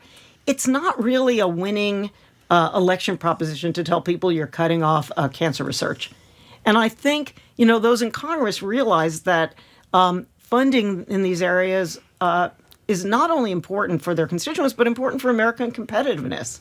So, we're breathing a sigh of relief, but honestly, it's a one-year reprieve. I mean, this is going to keep coming up. Can we move from cancer to diabetes for a second? Oh, yeah. Hey, I'm an expert. We know that. I didn't know that till yesterday. You were on a podcast, the name of which is pretty... What's the name of this? Diabetics Doing Things. Diabetics Doing Things with the president of Johns Hopkins. It was a shock. Yeah. And you have something in common with, what's his name, Daniels? Yeah, Ron Daniels. Ron Daniels and I are both type 1 diabetics who were diagnosed as adults. So tell us in recent years what research into diabetes has meant in terms of survival and health of people like you. Oh, it's crazy. So first of all, obviously, if you go back to the discovery of insulin a long time ago, Ron and I were like, we would both be dead. But let's move along from that. Diabetes used to mean, poking your finger a zillion times a day and, kind of just wild guesses. Now, we have an implantable glucose monitor. I mean, I can show you on my watch. I have my blood sugar 142 right now. Not perfect, but never mind. And you have a pump. The pump reads what's going on in your blood sugar. It helps regulate it. This is science.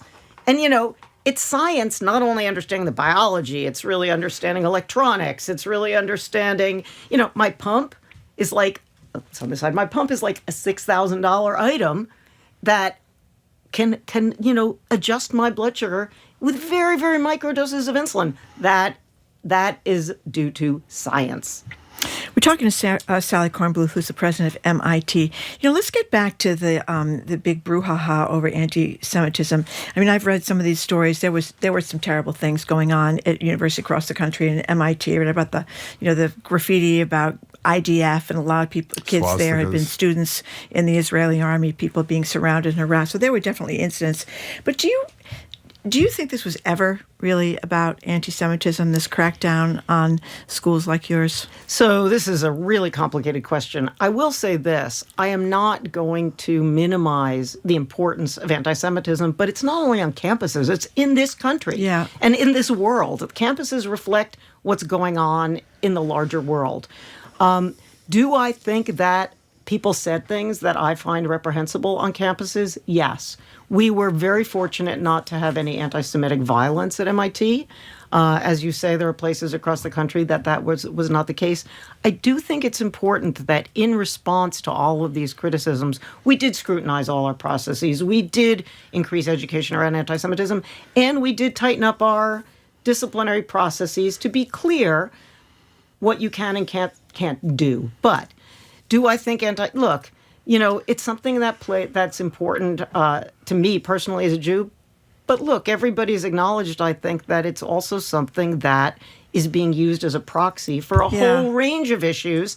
And we are, the consequences of which are interesting, because if you think about it, whether it's anti-Semitism or other behaviors on campus, the things that are attracting the ire of the administration and others are resulting in punishment, if you will, in the research funding realm. And these two things are not actually related to each other. And so do I think we need to be vigilant about anti-Semitism? By the way, other prejudices? Yes. Do I think that things people say on campus should affect scientific progress in this country? No. Well, two more things about having to do with what's going on in Gaza. It struck me during this whole disaster after the terrorist attack in Hamas and the terrible things going on there that I can understand how if I was a Palestinian and I was in Gaza looking at what happened to Gaza, I would want to do something about it. It seemed as though in the aftermath there was so much concern about anti-Semitism that students who legitimately were concerned about the slaughter in Gaza didn't have an avenue to protest. So how can you protest if you are... Even lately, there have been more killings in Gaza by Israeli forces. So a couple things. One is, we have put we have not banned protest on our campus. And, I hate to say it, but protest is sort of a tradition on campuses on a whole realm of issues. What we've done is put rules around protests so that they don't impede, our classroom work. You're not allowed to protest in a classroom. Yeah. So that they don't, block access, etc. I think people should be able to express these things freely without stopping the activity or harassing other people. So that's one thing. The other thing, though, is that, look, we've been very concerned about Islamophobia. We've been very concerned about, anti-Palestinian prejudice as well as anti-Semitism. And we try, when we invite in external speakers, for example, to have people speak to the whole realm of political viewpoints. And, by the way, our students invite speakers of all sorts on campus. I might not like what any one of them has to say, but as long as they're not, harassing or inciting violence, I believe they should be able to say it on our campus. Well, I read how last May MIT banned the class president from commencement for allegedly misleading campus officials about the speech she gave that called for MIT to sever ties with Israel. So had she told you what she was going to say, would you have allowed her to say it? That is a really interesting question. I think the answer is yes. It might not have thrilled me to the marrow, but the other thing is I would have then had a prepared sort of remarks in terms of an institutional standpoint, how we think about things. It would have been a lot more of a controlled situation. To me, it was not honest to present one script and then bring about another. The other thing is that it was a little bit like conducting a protest from the stage because there was coordinated folks in the audience that responded, et cetera. But yes, if we had been told exactly what someone says, we are not in the business of censorship. We would have just been prepared and we would have had what I hope would be a thoughtful, articulate commentary afterwards, rather than on the moment when, you're sort of thinking, what exactly should I say now? Talking to Sally Kornbluth, president of MIT. Do you speak to, let's pick one, do you speak to Alan Garber about what's going on? Of course I do. What do you think about how Harvard's been handling the ever-changing position of the Trump administration? People have not paid attention. The New York Times reported the other day that the Trump administration was dropping their demand for cash payment. And of course, Trump couldn't handle that. So at 2 a.m. or something, he posts on Truth Social, now I want $1 billion. They're worse than ever. Right. How do you think they're doing over there? So I got to tell you, I think Alan Garber is fantastic. I wish I had a half of his sort of calm demeanor. I mean, he is like as steady as the days are long. You know what he's not? A bullion. He really is not. I mean, let me tell you. He's not a what? He's not a bullion. I mean, he's just... No, he may not be a bullion. Yeah, we all have to have our skills. That's right. But he is... And maybe he's... Yeah, it would be inexplicable if he were totally a bullion right now. But anyway, he's incredibly steady, thoughtful. Look, he's been at Harvard a long time. I know him for a long time because we were both provosts at the same time when I was provost at Duke and he was provost at Harvard. He's always been that way. Thoughtful, steady. I've never seen him lose his temper. And look, he's got to surf this ever-changing environment. And we're all lucky that Harvard's doing what they're doing because we're part of a large ecosystem. It's not just MIT. I don't just worry about MIT. I worry about the higher education ecosystem. Exactly. We collaborate with Harvard. We're partners with them on so many things. Can we talk about the ecosystem for a second? Marjorie and I, who luckily do not have to do what you do or run a law firm or run a media company, we just do whatever it is we do here from 11 to 1 every day. We have said from day one, for example, when some of your colleagues were folding as quickly as they possibly could, with a couple of wonderful exceptions, and we had some of those presidents on our show from Mount Holyoke and the guy from Connecticut. What college? Wesleyan and Connecticut, a few others like Michael that. Roth. Yep. Why didn't all of you try to organize each other? We talked to Jeffrey Sonnenfeld from Yale School of Management about this too, and stand up as one, just like the media companies should have, just like the law firms should have, so that the weaker amongst them, not everybody's MIT and Harvard, would know that all of your colleagues were standing beside him. Why didn't that happen? Here's the problem. Well, first of all, I will say that, we filed an amicus brief in the Harvard suit. We've been sort of at the forefront on the NIH suits and DOD suits, et cetera. So we have tried to participate, as partners. But part of the issue is that higher education is incredibly heterogeneous. And so you've got red state schools, you got blue state schools, you got public schools, you got private schools, you got schools of different size. Look, I can't imagine what it's like to be the president of a red state public who is under intense pressure from the legislature regarding funding in their state. And so it's been very, very hard to get everybody onto the same page. Well, how about a lot of bodies? Even if I'm serious, even if not everybody. It's a good question. I don't know the answer to that. When we stepped up, I would say, 20-something universities entered some of these lawsuits, et cetera.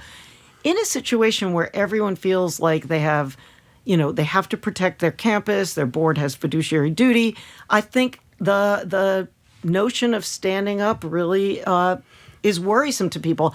I've been very lucky, honestly, because our board is incredibly supportive and incredibly smart about the whole thing, seriously. And that has made it much easier to stand up. Why was the MIT Corporation so quickly and uniformly supportive of you and the Harvard Corporation so weak and slow when it came to Claudine Gay? It's so hard for me to speak to what the Harvard Corporation... What do you say when you're not on air about that? I'm sure you answer when I'm not on the air about it? That's right. I'm all listening. I really can only speak to our corporation. And look, they had just hired me. They did a huge search for a long time. Well, Claudine Gay was pretty new too, by the way. Yes. No, I know. I don't know. I'm just very lucky that they were very supportive. You think they sold her down the river? Oh my God, would I ever say that on radio? I don't know, man. That's why I asked. I got to this role because I'm actually pretty savvy. You are? Well, here's something I would appreciate your savvy opinion on. A lot of Americans have lost faith in public school education, and there's a lot of frustration there. But I think we think of higher education as kind of the crown jewel, MIT, Harvard, and a lot of UMass, Amherst. I mean, there's a lot of great schools. My alma mater, Stanford, great schools. Trump hasn't really gone after Stanford for some reason. It's so far away. Maybe that's it. I don't it's know. like the Super Bowl. He doesn't travel that far. That's right. But I do wonder about the next 3 years. I mean, I wonder about other universities, like you mentioned earlier, these research places like in China, people going, because immigrants come here, I know. and then they go on to form all these companies and do all these great things. What do you think is going to happen? I don't know. First of all, 3 more years sounds like a long time. Yeah. And we do not know what's going to happen politically at this point as well, I will say. Look, for us, one of the hardest things now is the endowment tax, which is, a tax on the proceeds from our endowment. It's more than quadrupled for you, right? Yeah, so it was 1.4%. Now it's 8%. It's 5.5 times as much. Yeah, and that is $240 million a year. That's a lot. Think about how much science you can get for $240 million a year. Now, are we managing it? Yes.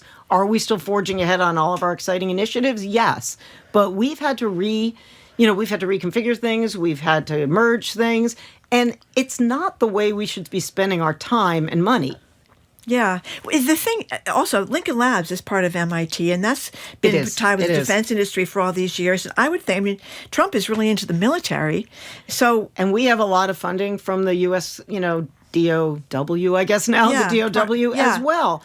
But, there seems to be a disconnect, again, between what the punishments are and what the impacts are. So no question about it, Lincoln Labs has been huge in U.S. defense. Prototyping, things for our soldiers, even things like, how do you deal with unmanned aerial, vehicles, et cetera, et cetera. And I will say, fortunately, Lincoln Lab continues to be funded and moving forward, but it can't be disconnected from everything else that's going on MIT campus. There's so much research and, interchange that goes on between Lincoln and, the mothership. It's, we really need to see robust continuation of support for our research universities. Sally Kornbluth was really glad to have you here. Hope you come back. Well, very fun. Thank you. Yeah. Good. I appreciate it. Thank you very much. Great to talk to you. Absolutely. Great to talk with you. Thank you so much. I've seen you on TV for all those hours. Just not that long ago. Okay. We have been speaking with Sally Kornbluth, who's the president of the Massachusetts Institute of Technology. Now, we are very embarrassed, President Kornbluth. We have a segment once a week. Oh, no, you should mention before you do this that on Edgar's show, a bunch of curiosity Oh, that's desks. right. MIT people are now going to be joining. You want to do 30 seconds on that? Yeah. I'm so excited. So this new Curiosity Desk feature you have, which is going to feature the cutting-edge science. I heard you're having John Ersel on today. Yes. He's our former NFL star mathematician. You're going to have on, Angie Belcher and Sangeeta Bhatia. They, along with Paula Hammond, are going to cure ovarian cancer. There's also that guy, John Gruber. John Gruber, of course.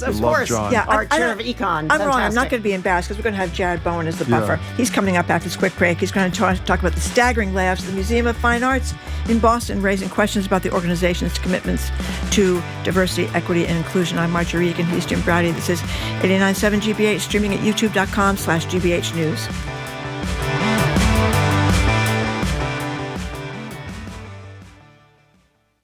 The weekend is coming with stories. My family took an extreme camping trip. It was like Swiss Family Robinson meets Lord of the Flies. Gardening. I never worry about aphids on milkweed. Ladybugs eat aphids. A lot of things do. And DIY delights. What are some of the environmental issues with lead paint? I've got hundreds of pounds of lead at my house. Do I really want the painter to come down and blow it all over the neighborhood? That's how we do weekends on GBH 89.7. Support for our programs comes from you. And the University of Massachusetts Amherst. UMass, the state's flagship public research university, empowers students to be the future in the pursuit of progress for Massachusetts and beyond. More at umass.edu. And Fixed Dental, offering permanent teeth-on implants, customized in their laboratory, enabling their doctors and technicians to oversee every aspect of the smile design. Learn more about all the treatments offered at Fixed at fixeddental.com.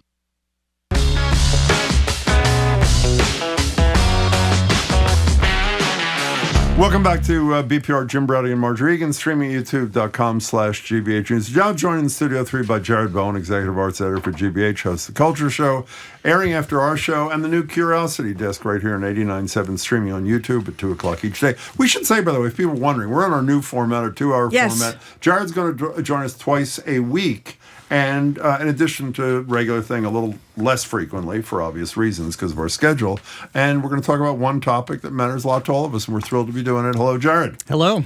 Yeah, well, let's start with the one topic today. The Museum of Fine Arts, very sadly, had to have a pretty big layoff over their 33 employees amid a big deficit, $13 million. But they're getting criticized for focusing too much, getting away from DEI, getting rid of a lot of people of color, Native American kind of programs. What's the story?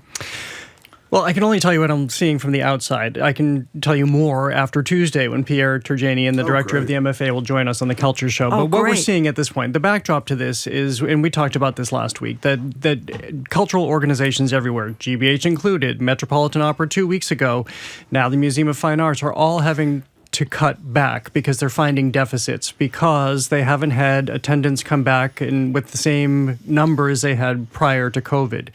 So Pierre Turjanian is the new director at the MFA, came in, had to assess the situation, the economic climate at the Museum of Fine Arts, and his decision resulted in a number of cuts, 33 employees. So what we have learned is that a number of these employees, or some of the curators, came from Islamic arts, fashion, Native American arts, and the MFA Teens programs. This is a program to get people in the building to get kids charged about arts and make this all open and accessible. None of those departments are going away. However, curators in some of those departments are curators of color, and they have been laid off. So there is a great deal of dismay right now. The Mass Art librarians and faculty issued a letter recently to the MFA asking that they reconsider these layoffs, saying that there's a backlash against hard-won progress, meaning that ever since the murder of George Floyd, there has been a reconciliation that has happened, or a reckoning rather, among cultural institutions that they need to have more diversity. They need to address more diverse topics in programming and exhibitions. In theater, it needs to be on the stage and behind the scenes on boards. And so they want to hear more conversation about this. And this is where I kind of leave off, and it will have these discussions with Pierre Turjanian on Tuesday. Well, let me say a couple things. I mean, as you mentioned, the curator of fashion arts, associate curator of Native American arts, associate curator of Islamic art, not only all people of color, but the last two, Native American arts and Islamic arts, even if you can make a defense of that, which I can't imagine in normal times, at a time when those very constituencies are under relentless attack by the Trump administration, they take on even, it seems to me, even greater significance. And there's a bit of, and maybe this is too kind tin eardom. And secondly, we talk a lot on the show, and again, we'll be listening Tuesday. I'm dying to hear what the response is. Eliminating the belonging and inclusion head, the chief of learning and community engagement. And everybody remembers the incident of racism that preceded the current head when somebody was talking to seventh graders and talking about how there's no food, no drink, no watermelon, a comment about stripping. Those positions were part of the settlement with the Attorney General to address issues of racism. And now that the deal with the Attorney General expired 2.5 years ago, they disappear. That doesn't feel right to me. Well, I don't know that they have disappeared. And again, I will be having this conversation because I agree with you. The optics on this are not great. But we also know that there's a realignment at the museum. So again, I will say that they're not cutting these programs, but the curators whose life stories and histories are very relevant to what they're curating and what we see in their exhibition galleries is very important that they have been let go from the museum. So the fundamental question to the museum is how are they moving forward, telling these stories in the way that we have all recognized need to be told in this moment of restructuring and layoffs. I would also ask them if any of the big boys and girls took pay cuts. I'd be interested in that. In any case, we'll be listening Tuesday. What are you doing today? We're going to be talking to Imari Jeffries in this Black History Month. He has just recently written a piece about Martin Luther King Jr. and the way we remember him as if it's settled history and as if there isn't still much work to be done. So we'll talk about that. We'll talk about the Sheffield Chamber Players who are presenting a free concert soon at the Strand Theatre in Dorchester with a new commission that incorporates the musical notions of kids, which is beautiful. And then we'll get a jump on Valentine's Day because we're all very much connected to it here in Massachusetts with its origins in Worcester. I had no idea. Did you? No, I thought you were going to mention the new. Your mic is off. Your mic is off. You can't do anything about it. I'm very excited about the new Wuthering Heights movie. Oh, I'll go with you. Yeah. Let's do it. Let's do it. It's a date. Okay, it's a date. I'm going back to Melania is for the it second open next time. weekend? Yeah, I think so. Right before Valentine's Day. Yeah. Okay. Bye. Bye. All right. See you at 2 o'clock. I'm going to call you Take about care. that, Jared. All right. We've been speaking with Jared Bowen, executive arts editor of GBH and host of The Culture Show, which airs daily at 2 here on GBH. Thank you, Jared. Coming up after this quick break, we're going to open the lines for a pickleball check-in. It's Am I the A-hole Day. Are you among the pickleball obsessed? Family members want to stage an intervention because all you do is play pickleball, like the husband who has basically ditched his family for that pickleball. I'm Marjorie Egan. He's Jim Browdy. You're listening to BPR 89.7 GBH, streaming at youtube.com/GBH News.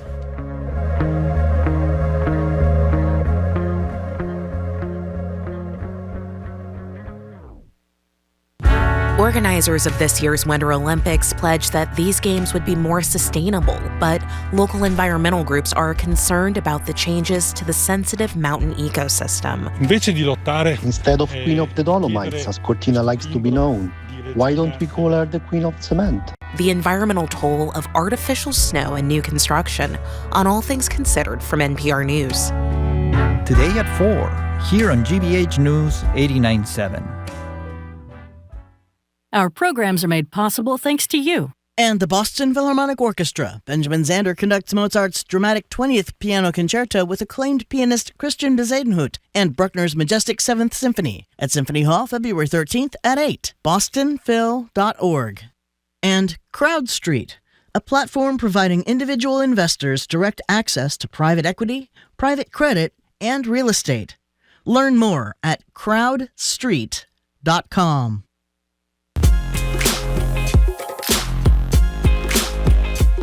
Welcome back to BPR. Marjorie Egan, Jim Browdy, streaming youtube.com/GBH News. Back at the library tomorrow with Ruth Marcus, former Washington Post columnist, talking about what happened yesterday at the paper. Livingston Taylor, our buddy, will perform. It's Am I the A-hole Day. Today's prompt focuses on pickleball and those who may have succumbed to a new syndrome, pickleball addiction. A woman writes into Carolyn Hax's advice column in the Washington Post, I wonder if she still has her job, about her husband, who picked up a side pickleball hobby about a year ago. She feels like she's lost her partner in crime to the paddle sport. Help, she writes. I don't want him to stop completely, but the kids need their dad back. I need to feel like I have a hubby again. I worry if this goes on, we won't survive it. Couple time. forget about it. So the lines are open at 877-301-8970. Because we didn't time today's show as well as we will be timing the new format, there's not a hell of a lot of time. So if you're interested, call us now, 877-301-8970. Is the husband the a-hole for leaning in a little too much to his new hobby at the expense of family time and should just put down the pickleball paddle, if that's what you call it? Or is the wife just feeling a bit protective over her spouse's time? He's gotten in shape and is dedicated to his new friends. We're always lamenting about how men lose connection with their friends, so is this not a good thing? And if you're dying to talk about your own pickleball addiction, feel free to give us a call or a text. 877-301-8970. Okay. The guy is definitely the a-hole here because he's playing 20 hours a week and 3 hours minimum on weekday evenings and 4 or more of the weekends. He's not doing anything. As you said before, he's not picking up. I guess he's dragged the kids to pickleball games. When she's away, because she's taking care of the kids full time. Exactly. And the kids are getting home late and they're not getting anything done. And he's different. But then you read these stories about people rhapsodizing about pickleball. 20 million people play. Changed their lives. They all get together. And it's not so much about playing pickleball. It's about social lives. They're having birthday parties. You all go out for dinner after the game or out for drinks after the game. They just can't get enough. You don't really have to be very coordinated. It's an easy sport. What are you laughing at? Anonymous texter. It sounds like that guy might have a side pickleball problem. And listen to this. Ronan, who's our new intern, says this happened to a family member of his. She played so much pickleball, she ended up getting a divorce. That's true?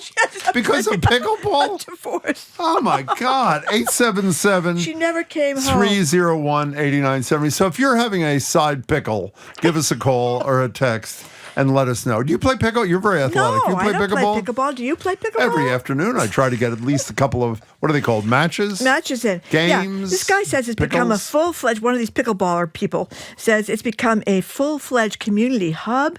We've got corporate events, a subgroup of players. It's the fastest growing sport in America, Marjorie. They run marathons together. They're having religious ceremonies and cultural gatherings. I'm sure they're having a religious ceremony together.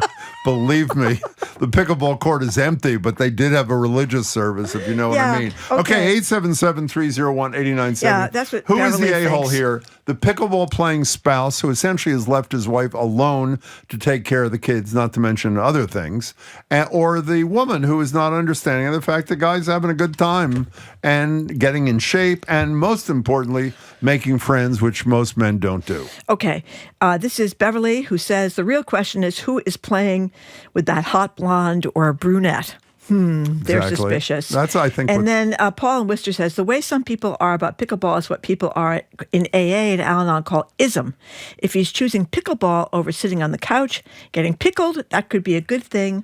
If he's just an idiot, he is the a-hole. 877-301-8970 is the number. Yeah, I think if you do anything for 4 hours on the weekend, when you've got kids at home. What are you talking about? Every man plays golf every weekend except me. That's a good point. But they don't do it all week long. They're not playing golf all week long. And you know what those husbands say when they get home and the spouse says, "How was your game today?" They go, oh yeah, my golf game. Sure. Exactly. Okay. They have, listen to this, there's ballers, they call them, a new social sports concept with high design venues for pickleball that I guess are opening up all over the place. There are pickleball courts with food and drinks and Does the sound drive you saunas nuts, by the way? I've never heard the sound. We played on the show. Do we have sound from a few weeks ago of a pickleball court? If you can find that, that is the most annoying sound we do. that is omnipresent. We have I think we have President Trump weighing in on the sound of the pickleball. I didn't know that. Go ahead. I don't know. This is actually from Oh, that's one of the staff thinking they're funny. Okay. Actually, it's I guess, a presser last year he gave talking about the destruction of the East Wing. Is this sound? Do you already play this sound? No. From the Fritz Tennis Grunts? No. Okay. We'll play this. No, we did that already. Okay, once was enough. Actually, 0 would have been enough in the case of that Fritz Tennis Grunts. This is pickleball and tennis are social sports requiring a certain level of physical exertion. Here's some sound. Maybe this is the same thing. The third round of this year's... Okay, they played it already. This is going very well for us. Okay, let's forget the sound. 877... Forget the sound. I goofed that up. Thank you. Okay, fine. Thank you. 877... Can we do that again? No, I want to hear it again. I don't want to hear it again. That sound? Oh. Okay. What is he maybe talking about? Maybe the president likes it too. What is he talking about? He's talking about the tearing down the East Wing. He was looking out the window as they tore down the East. He's talking about the jackhammers. He loves the jackhammers. He likes the sound of jackhammers. Let's go to Susie in Bellingham. You're first. Rather disorganized here, but we mean well. Susie, welcome to the show. Hi. Hi, Jim. Hi, Marjorie. Hey there. I haven't been able to get through to you guys in so long. Well, now you have. I'm glad you did. You again. Thank you. You too. My comment is there anybody really going to side with this husband? Is there any question of who's the a-hole? I mean, he's got a family. You know? He does have a family. But there seems to be this addiction to pickleball that is sweeping the country. Not just him. Susie. It is. There's an addiction. Sweeping the country. And it's changed his whole life. He has new friends. He has a social life. Maybe he doesn't want to spend any time with his wife or his kids. Susie, you're where Marjorie was. Everything in moderation, okay. Okay, fine. Susie, thanks for the call. Here's Yana in Bedford. My husband has fallen in with the pickleball crowd, leaves every morning at 6:30. Oh, yeah. But I'm glad he has something to amuse him. You're suspicious. Well, not only am I suspicious, but also when anybody is that into something, are you sick of people telling you, I just found pickleball a month ago? I don't know anybody. I know a ton of people. Do you know anybody who plays pickleball? I don't know a single person. I know one person. They talk, they say it's the greatest place to find friends. Isn't anything you do a decent place to find friends? Well, that's what I wonder. Why can't you go play golf? I mean, that's why a lot of men have friends with the people or they don't really have friends. They hang around with them on the golf course and then they get a beer after they play. But they're not really going on. These people are planning trips together. They're traveling together. I think that's really kind of odd. John and Wellesley, hello. Hi, Jim and Marjorie. Long time, first time. We love those two things. Welcome. So I'm a physician, and 2 years ago, I was. It was about 7 o'clock at night. It's dark in February, and I'm driving past the high school in Bedford, and there were like eight tennis courts that were lit up. And 8 times 4, 32 people were out playing pickleball. And I'm the kind of person who says, if you're going to play a game, don't play chess. Don't play checkers, play chess. If you're going to play a ball game, play baseball, not softball. But I'm looking at these pickleball players as a physician, 7 o'clock at night in the middle of winter, and they're out there getting exercise. And I spend most of my day trying to persuade people, get exercise, find something you can do. And Jim, you just said it yourself. Can't you find socialization elsewhere? Can't you do it? Absolutely you can. But if you do it at a bar, that's socialization. That's wonderful, but you're drinking alcohol. Marjorie, you said, after the golf game, well, let's go get a beer. Right. That's fine. I don't object to that. That's okay. But this is such a healthy pursuit. And the socialization happens. And, addicted to, and, I leave at 6:30 in the morning, and I'm not having my family. But doctor, couldn't he get the same benefit from maybe 90 minutes a day rather than 4 hours a day away from the family? Well, actually, yes. Okay. And there's the law of diminishing returns after, if you keep your heart rate up to 75% of your predicted maximum heart rate for a half hour each day, that's the American Medical Association's recommendation. Doctor, do you have any openings? I think I'm coming to you. What kind of doctor are you? What do you do? I'm a primary care provider in Wellesley. Oh, we my love God. primary care. Again, you were fabulous. We're really glad to have you come. Meredith from Framingham speaks for me. Here's a text. Okay. The pickle is the problem. It seems he is enjoying his friends too much. Know what I mean? He is choosing to spend too much time with his pickle. I would go and meet these people just to see what's up. Meredith, you nailed it. Listen to this one. We have a family member who's fallen prey to a pickleball obsession, and it is impacting our entire extended family.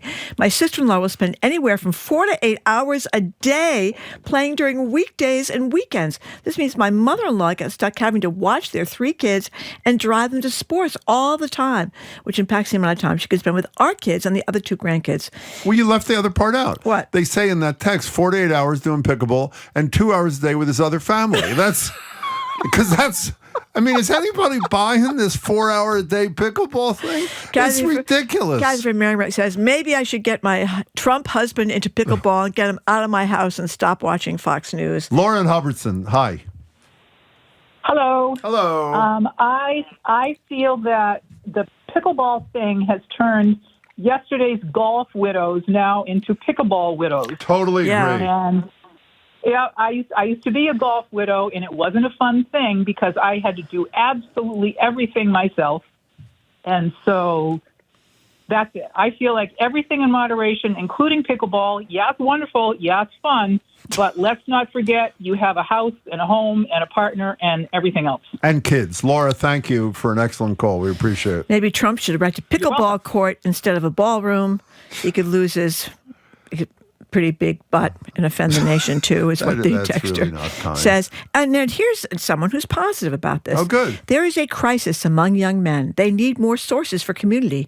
Pickleball is a healthy, social, and positive community, and we should support all those men. What do you think? Whatever that means. Jim in Reading. Thank you for calling. Hello there, Jim. Hi, guys. How are you? We're good. Thank you. Good. I've been a pickleball player for about 7 years. Oh, you're ahead of the curve, so to speak. Yeah. Unfortunately, I'm on the disabled list for the last 2 years. Oh. I just got my knee replaced. I've got another one coming. So my suggestion for the wife is to hang in there. Eventually, your husband will wind up on the disabled list. Yeah, that's a good one there, Jim. I do Jim. wonder about that, Jim, because you think about a lot of people I know who play tennis, and there is some, I mean, it's a much smaller court, but a lot of people with tennis, they're getting knee replacements left and right. I pull a muscle walking to my car after the show. I mean, really. There are a lot of injuries in pickleball, yes or no? Well, a lot of injuries, and my orthopedics 401k is fully funded due to pickleball. Jim, you're a good one. It's a good call. Hey, Jim, thank you for the call. Really appreciate it. Ann in Swampscott says, imagine any mother or woman that spent, this is great, actually. This is a great one, Marjorie. You should have said this. So should I. Imagine any mother or woman that spent 3 hours every night away from her family, let alone weekends. I see my friends about once every 1 to 2 months and maintain relationships just fine. How can you not comment on this? If this were gender reversed and the wife was out of, or the partner, the woman partner was out of the house 4 hours a day. Are you kidding me? Well, I think I just read a text from somebody like that. It was a sister-in-law who was spending 4 to 8 hours a day playing during weekdays, and her family's having to pick up all the slack. The grandmother's having to drive the kids back and forth to sports.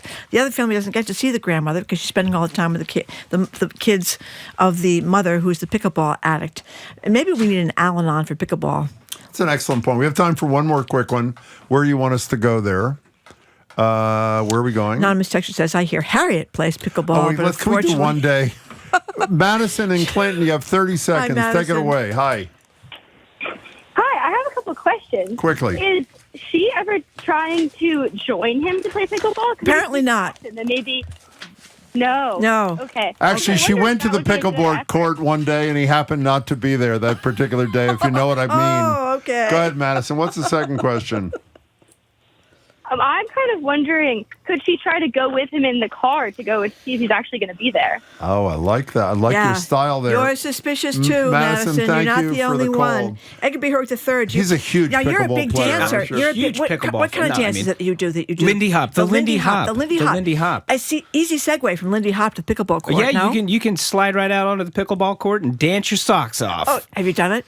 No, I have done pickleball. I like pickleball. I like tennis. I like pickleball. I like sports in general. It's fun to play. Do you think there's an addiction issue here with pickleball? I suppose you can get addicted to anything. I just wonder whatever happened to getting out of the house by saying, I'm going to the pub, I'm going to the bar, I'm getting out of here, I'm going to sit down and have a couple drinks and be by myself for a bit. I like the accent, too. So what are we doing today on the show there? What are we doing on the show today? So we've got the lifeblood of the Curiosity Desk forever, which has been people ask us questions and we go and try to find some answers. So we're going to do some of those today. And we're also going to talk, I'm really excited about this. One of the great things about being the Curiosity Desk is you get to talk to curious people. John Ersel. Do you know who John Ersel is? So he was in the NFL for 3 years with the Baltimore Ravens. Do. Yes. Now he is a professor of mathematics at MIT. Oh, you know why? You know why? He is Sally Kornbluth just mentioned him. Amazing, fantastic. Yeah. So we're going to talk with him just about his pivot, so to speak, from football to math, which is incredible. Shouldn't be so talented in two different things. I know. It's like he's probably good at chess. I bet he plays an instrument too. Who knows? And he's probably great at pickleball. Exactly. You guys, what happened in here? It was so clean yesterday.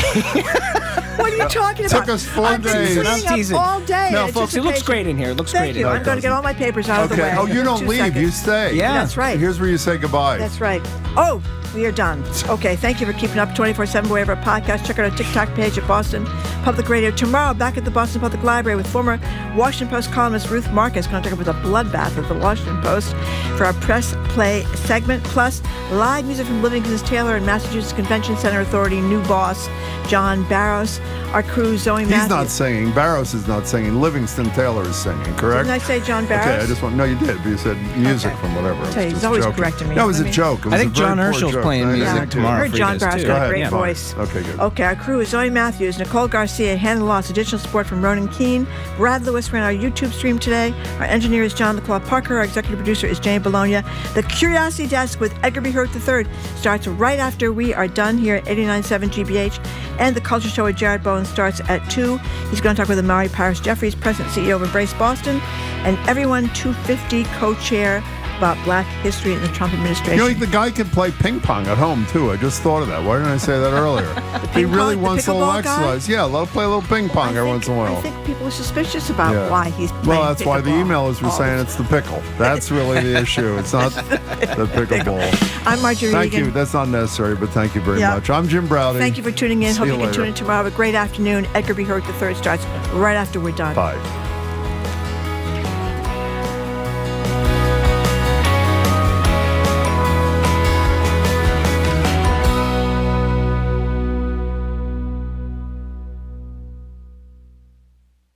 From the stories of centuries past to discoveries that will define our future, How Did We Get Here's how-tos and more. Journey with us down the rabbit hole on the Curiosity Desk. Coming up next on GBH 89.7. Support for GBH comes from you. And the Massachusetts Health Connector for Business. Premium value plans can help small business owners find and offer accessible employee health benefits. Learn more at mahealthconnector.org/business. And PNC Bank, who believes when you pay attention to the details, amazing things can happen. Like when you check the pockets of a jacket you haven't worn since last fall and find $20. PNC Bank, brilliantly boring since 1865. You're listening to 89.7 WGBH HD1 Boston. Online at gbhnews.org. GBH News. What matters to you? I'm Edgar B. Herwick III. Today on the Curiosity Desk. For 3 NFL seasons, John Ersel made a name for himself as an offensive lineman for the Baltimore Ravens. But all the while, he harbored a secret. He was covertly pursuing his Ph.D. in math. Now an assistant professor in the Department of Mathematics at MIT, he joins us to talk about leaving stardom behind in his journey from lineman to linear algebraist. And congratulations, Boston! In the eyes of ChatGPT, you are the smartest city in America. While it's always nice to be number one, we examine why, in this case, it might not be such a good thing. Plus, why are MRI machines so obnoxiously loud? Why do some radio stations stay strong when you drive through a tunnel when others don't? You asked, we've got answers. It's all ahead on the Curiosity Desk. Live from NPR News in Washington, I'm Janine Herbst. President Trump delivered a part pro-religion and part campaign speech at the National Prayer Breakfast in Washington, D.C. this morning. NPR's Franco Ordonez has more. Trump says religion is back and, quote, hotter than ever, while boasting that he's the greatest supporter of the faith community among modern-day presidents. But much of his speech was classic off-script remarks, where he riffed of his accomplishments and lashed out at political enemies, like Republican Congressman Thomas Massie of Kentucky, who Trump called a, quote, moron who always voted against House legislation. There's something wrong with him. We call him Rand Paul Jr., you know, it's like they just vote no. It's the 6th time Trump has addressed the annual faith-based breakfast, which brings together lawmakers from both parties, as well as some global leaders. Franco Ordonez, NPR News. Officials in Minnesota say the drawdown of 700 federal immigration officials is a good beginning, but that much more needs to be done. Border Czar Tom Homan says further withdrawals depend on local cooperation. NPR's Meg Anderson reports. Homan zeroed in on the cooperation of sheriffs who often hold undocumented immigrants for ICE in their jails. In Hennepin County, where Minneapolis is located, the sheriff's office already holds people temporarily for ICE if federal agents have a signed judicial warrant. They do not honor administrative detainers, which is when ICE asks a jail to hold someone but doesn't have that warrant signed by a judge. But Hennepin County Sheriff Dewana Witt told NPR she's considering changing that policy. If that were to change, and that's a if, right? You're going to have to show me how it's going to make Hennepin County residents safer. And you're going to have to actually act good on what you say. Witt says she has had, quote, healthy conversations with Homan and expects them to continue. Meg Anderson, NPR News, Minneapolis. A top Chinese official says Beijing's against foreign interference in Cuba. NPR's Emily Fang reports. In an oblique reference to the U.S.'s ousting of Venezuelan leader Nicolas Maduro, China's Wang Huning, who was on the party's elite standing committee, said Beijing was against all foreign interference in Cuba. In return, Cuba's President Miguel Diaz-Canel thanked China for its, quote, selfless assistance. The Trump administration has been blocking most oil imports to Cuba, saying it's a national security threat. That's caused the United Nations Security General Antonio Guterres to warn of a potential humanitarian crisis as energy stocks run low on the island. China's been critical of the U.S.'s involvement in both Venezuela and Cuba. Cuba and China are both run by communist officials, and China's top leader Xi Jinping met with Cuba's Diaz-Canel twice last year. Emily Fang, NPR News. You're listening to NPR News from Washington. Good afternoon. With the latest from the GBH Newsroom, I'm Henry Santoro. Brad Karp, the chairman of Paul Weiss, one of the most prominent corporate law firms in the country, abruptly resigned from his post yesterday after newly released Jeffrey Epstein files revealed his email exchanges with the convicted sex offender. CNN reports that Karp will stay at the firm, just not as chairman. Karp was appointed chairman of Paul Weiss nearly 20 years ago, and emails released by the Justice Department last week show that Karp and Epstein maintained communications as recently as 2019, which is the year that Epstein died. Karp is also on record as being a donor to Josh Kraft's failed campaign for mayor of Boston.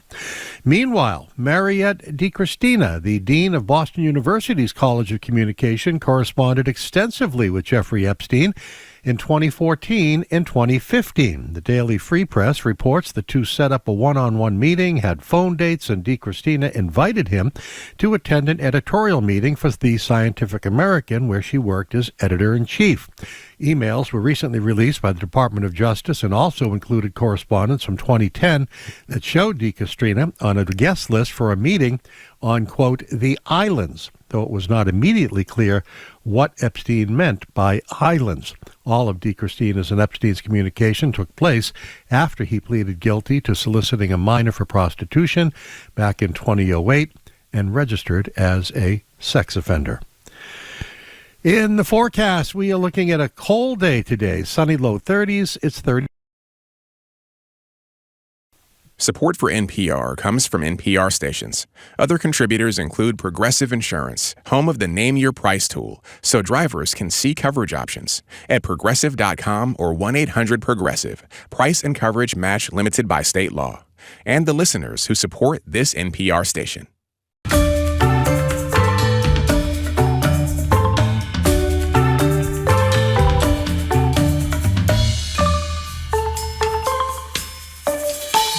You're listening to the Curiosity Desk on GBH. I'm Edgar B. Herwick III. We're streaming live at youtube.com/GBH News.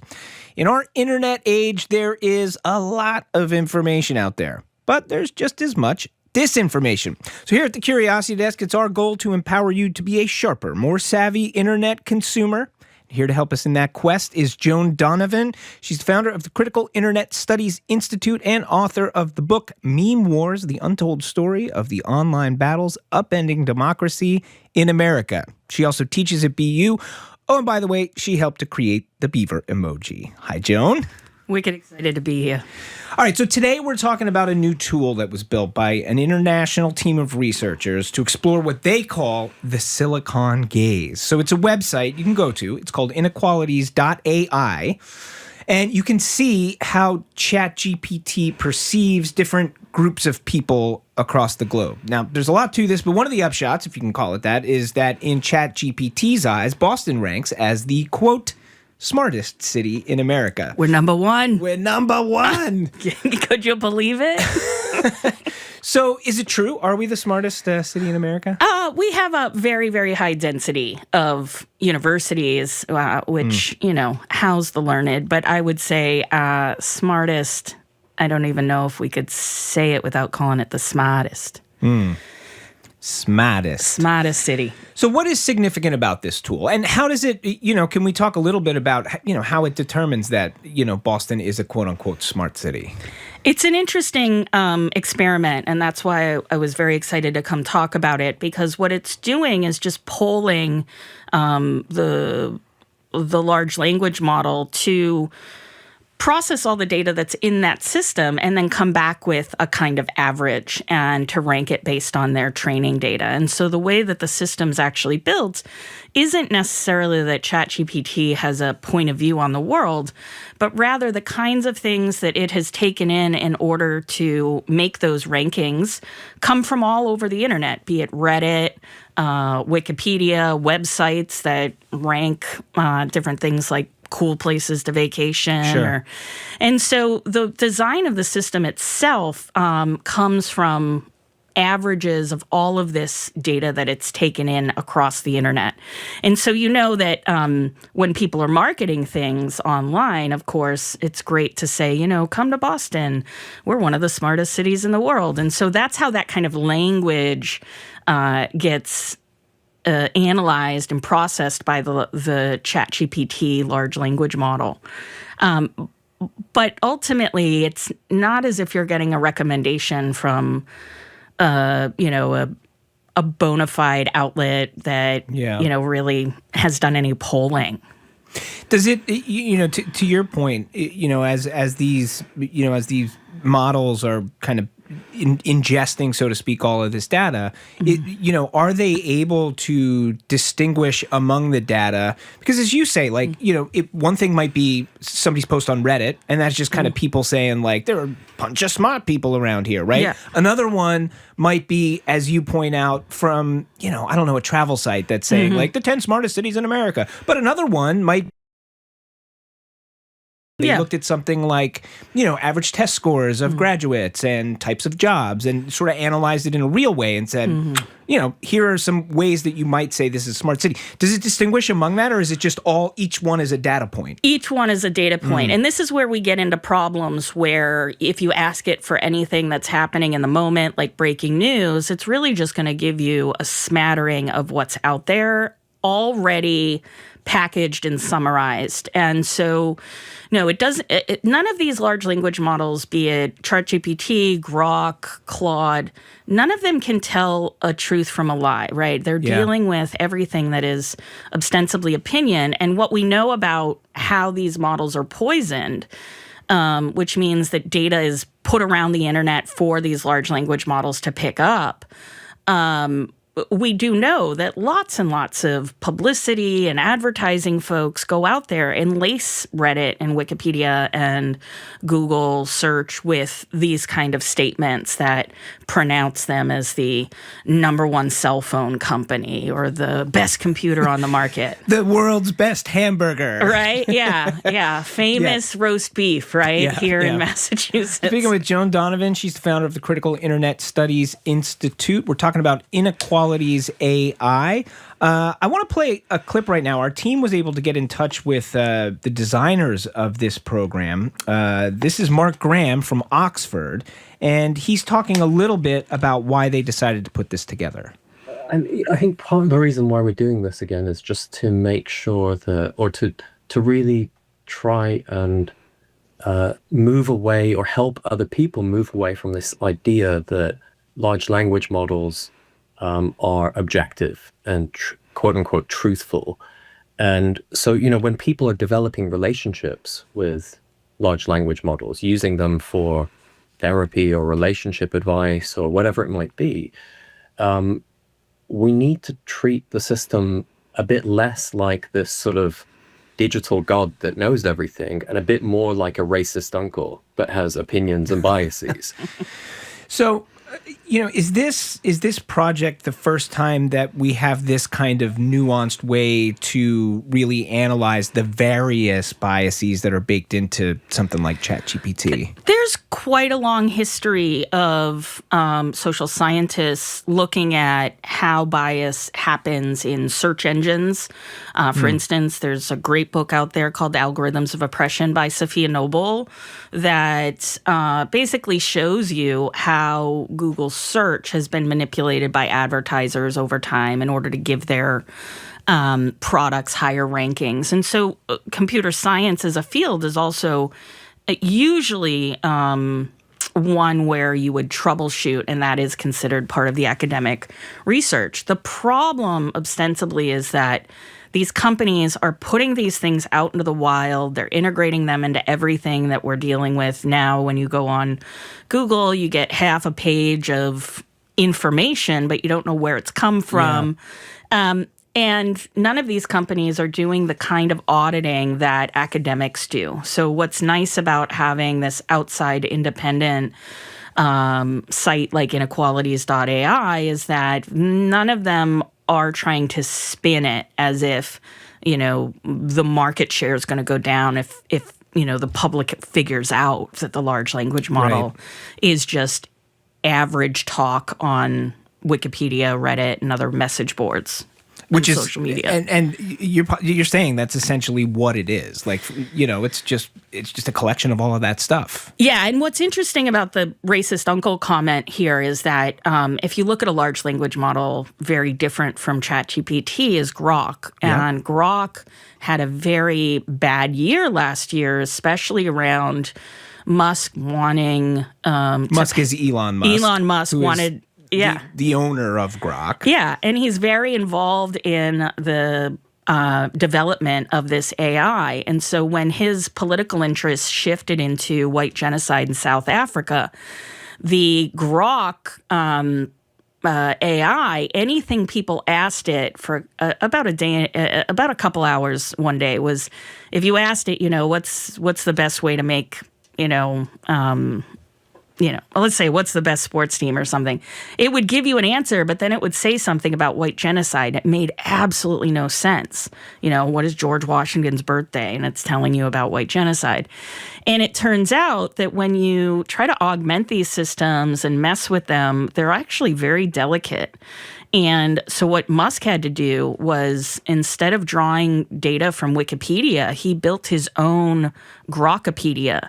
And on the internet now, the only place that you're going to get information around Musk's vision for white genocide is within Grokopedia, which is then being pulled into the Grok language model, which is where you get these answers. And so very contentious issues, especially around race, sexism, the existence of LGBTQ people, which they don't get into on inequalities.ai, has been the premier focus of a lot of social scientists who critique large language models. We're speaking with Joan Donovan, founder of the Critical Internet Studies Institute, about biases baked into ChatGPT. Tell me a little bit more about Inequalities AI and how it works. What kind of analyses, the average person, if I'm interested in this, I want to go to this website and check it out. What else can I see? Like I sort of get the idea that I can ask it what's the smartest city in America, or I can look at Boston's ranking as a smart city, but how else can I parse the data that they have put together? Yeah, so they've put together some really interesting thought experiments, not just around, the smartest city, but the most fashionable, the city with the most entrepreneurs. And it's not just related to the U.S. You can also break it down by nation.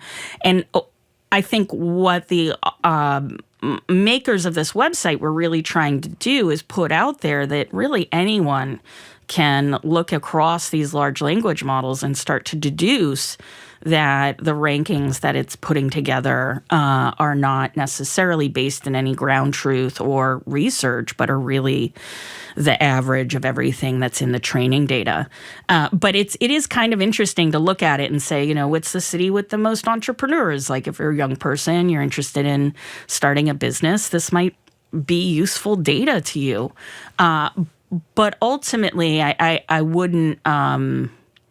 I wouldn't bet the store on the data that comes out of this website, because what it's really only trying to do is tell you about this notion, this concept of the silicon gaze, which is that the opinions embedded in this code are what is the output. And it doesn't matter if it's ranking cities by smartness or by entrepreneurship or by fashion, but also that when you get down to the nitty-gritty of important public policies, we should move beyond that website and start to look at these systems much more holistically to get a sense of what they're saying about our communities and the world around us, because ultimately these things ladder up into our government. There's a huge push to have our military adopt AI, to have government systems adopt AI. Even here in Boston, there's a big initiative to get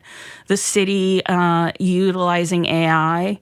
But the big question remains is that if AI is going to be pushing its own opinions, giving this kind of analysis, then cities that are often not talked about will never come to the fore in any of the answers. Meta's lead AI scientist is leaving, sort of said something along the lines of being afraid that people are taking LLMs too seriously. As you point out, this is all happening so fast under our feet, and everybody from the average person maybe wanting to ask a simple question about, just something they want to know about or where to go get dinner, but also enormous corporations, governments using this to try to help them sort through problems or find efficiencies, et cetera, et cetera. I mean, are we taking them to, have we put the cart before the horse? Yeah, I do think we're taking the large language model as a knowledge repository, as a substitute for consulting, as a substitute for advice, as a substitute for the town hall, as a way to listen to the public. A lot of this is being taken for granted because of the way that the large language model appears to give human-like responses. And this is also part and parcel of the technology itself, is it really humanizes itself to the point where you sometimes forget that it's a machine and not some thinking being with experience. You said something just a few minutes ago, something like bias in the code. Yeah. Can you dig into that a little bit more? There's a very a great book by Kathy O'Neill called Weapons of Math Destruction, MATH. And in I see what she did there. Yeah, and so she's analyzing algorithms online, which algorithms are the programs that sort and rank information and decide, what comes up first in your Instagram feed, or what comes up first on Facebook, or what comes up first on Google. And so they're very powerful technologies. And so she says that algorithms are opinions embedded in code. And the way that algorithms work within large language models is they are the computer programs that are helping the large language model process and sort and rank this information. And unfortunately, one of the things that's been proprietary over the years is different companies' algorithms. We do not know how information gets in front of us on Facebook, for instance, or if you're using X or Blue Sky. Blue Sky is actually kind of interesting in the sense that it doesn't have a ranking algorithm. But nevertheless, when we're looking at how these systems sort and prioritize information, if the algorithm is saying don't look at certain things or don't consider certain things or don't use certain words, that's when we start to get into the problems of, well, is what we're looking at actually true? And if we know, through an endeavor like this, that, for example, like we were just saying, Boston is the smartest city in America. Well, obviously something else is ranked as the dumbest city in America. Mm-hmm. Now, is that baked into the way that somebody in that place is going to interact with the LLM? Which is to say, if the LLM sort of knows that the person is in a state or a country that they have ranked as kind of dumber, is it going to select a different kind of conversation with them as an answer if they ask a question or interact with it? Or do we even know? Does it work that way? We don't. It doesn't right now. From what I can tell, the large language models don't change based on location so much as they change based on the language that you use to interact with them. So it's making an evaluation of you in a certain way of thinking and how you're interacting with it. Yeah, and it will know your location insofar as if you are asking it specific things about areas that you're in, it might know your location. It depends on how your privacy settings are. With algorithms, we do know that your location matters in terms of what search results you're going to get. Yeah. What the big fear of is in large language models, of course, is that they're just like social media. They're going to introduce advertising in a way that it's going to be difficult to parse what is advertising versus what is the machine's output. Yeah. And we've known for years, especially on social media, once ads went into that main news feed, it became open season for disinformers to utilize that space to create all kinds of troubles for anyone reading the news, right? I mean, there was like this big disinformation, possibility when you introduce advertising and paid information into those systems. It's like product placement in a movie as opposed to like having a separate spot where they say now the advertiser's going to try to sell you something. Yeah, and imagine if you're using the large language model and you're like, you just got dumped and you're pretty sad, and then it's like, well, you do know, Tinder exists, right? Totally, 100%. And 100%. And we do know that these systems advertise to your vulnerabilities, and that can become a really not just a difficult problem for society, but a difficult problem to study as an independent researcher. So how does the average person, I mean, at the end of the day, I feel like these LLMs are here. Mm-hmm. I think they are integrated into people's lives right now. How can the average person use something like ChatGPT mindfully? I would say for low stakes things like you're using it in an assistive capacity, right? You have an idea about what you want to write, and you need someone to clean it up. Yeah. And so those kind of assistive tasks where and you read what the output is, and you feel like the output actually reflects what you're trying to say. One of the things that becomes really difficult is when maybe you're playing with it, trying to figure out different things related to history. A colleague of mine, Chris Gillard, was tooling around with one of these generative AI models and asked it to produce images of Nazis, and it produces racially diverse Nazis. Yeah. Right? And so that kind of thing is a problem if the system is built in such a way that isn't just about fetching information from history and showing the documents, which is more of what a library would do. It is creating things that are brand new that have never happened before and insisting that they're real, right? So you can imagine a black Nazi, an Asian Nazi. It doesn't make sense. Yeah. And so those are the kinds of things where if you're looking for historical information, fact-based information, the best tool in town is just to look at reputable sources, go to libraries, read a newspaper, watch the local news. But if you are going to be using these large language models, just keep in mind when you're seeking information, it is not of high quality or of high repute. And I think ultimately that a lot of people are going to get caught using these large language models because they don't necessarily understand how much they make up stuff. Yeah, remember, there's opinion in the code. We've been Exactly. speaking with Joan Donovan, founder of the Critical Internet Studies Institute and author of the book Meme Wars, The Untold Stories of Online Battles Upending Democracy in America. Stay with us. Just ahead, we'll sit down with former NFL offensive lineman John Ersel to talk about his journey deep into the world of mathematics. And you asked, we answered some of your burning curiosities. That's all ahead on the Curiosity Desk right here on 89.7 GBH.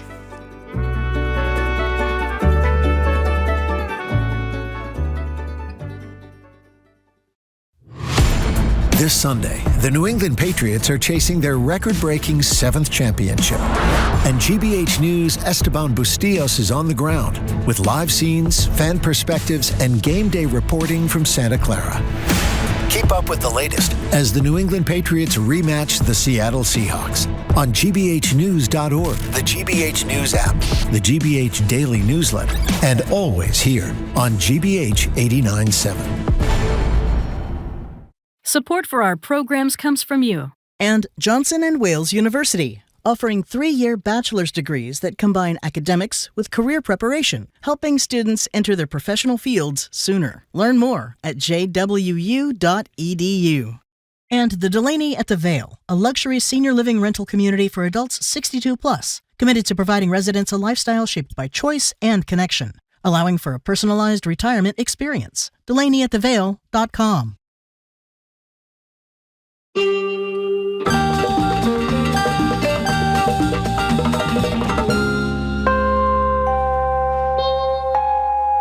You're listening to the Curiosity Desk on GBH. I'm Edgar B. Herwick III. We're streaming live at youtube.com/GBH News. It was a little over a decade ago when the first iteration of what is today this show was born. Now, at the start, the Curiosity Desk was a regular radio feature here on GBH, and the initial idea was simple. Let's ask our listeners to tell us what they are curious about, and then I'll go see if I can find answers.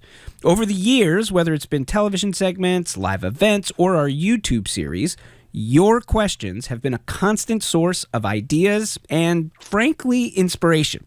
So now that we're on the air for an hour each Monday through Friday, we intend to keep that aspect of the Curiosity Desk alive and kicking.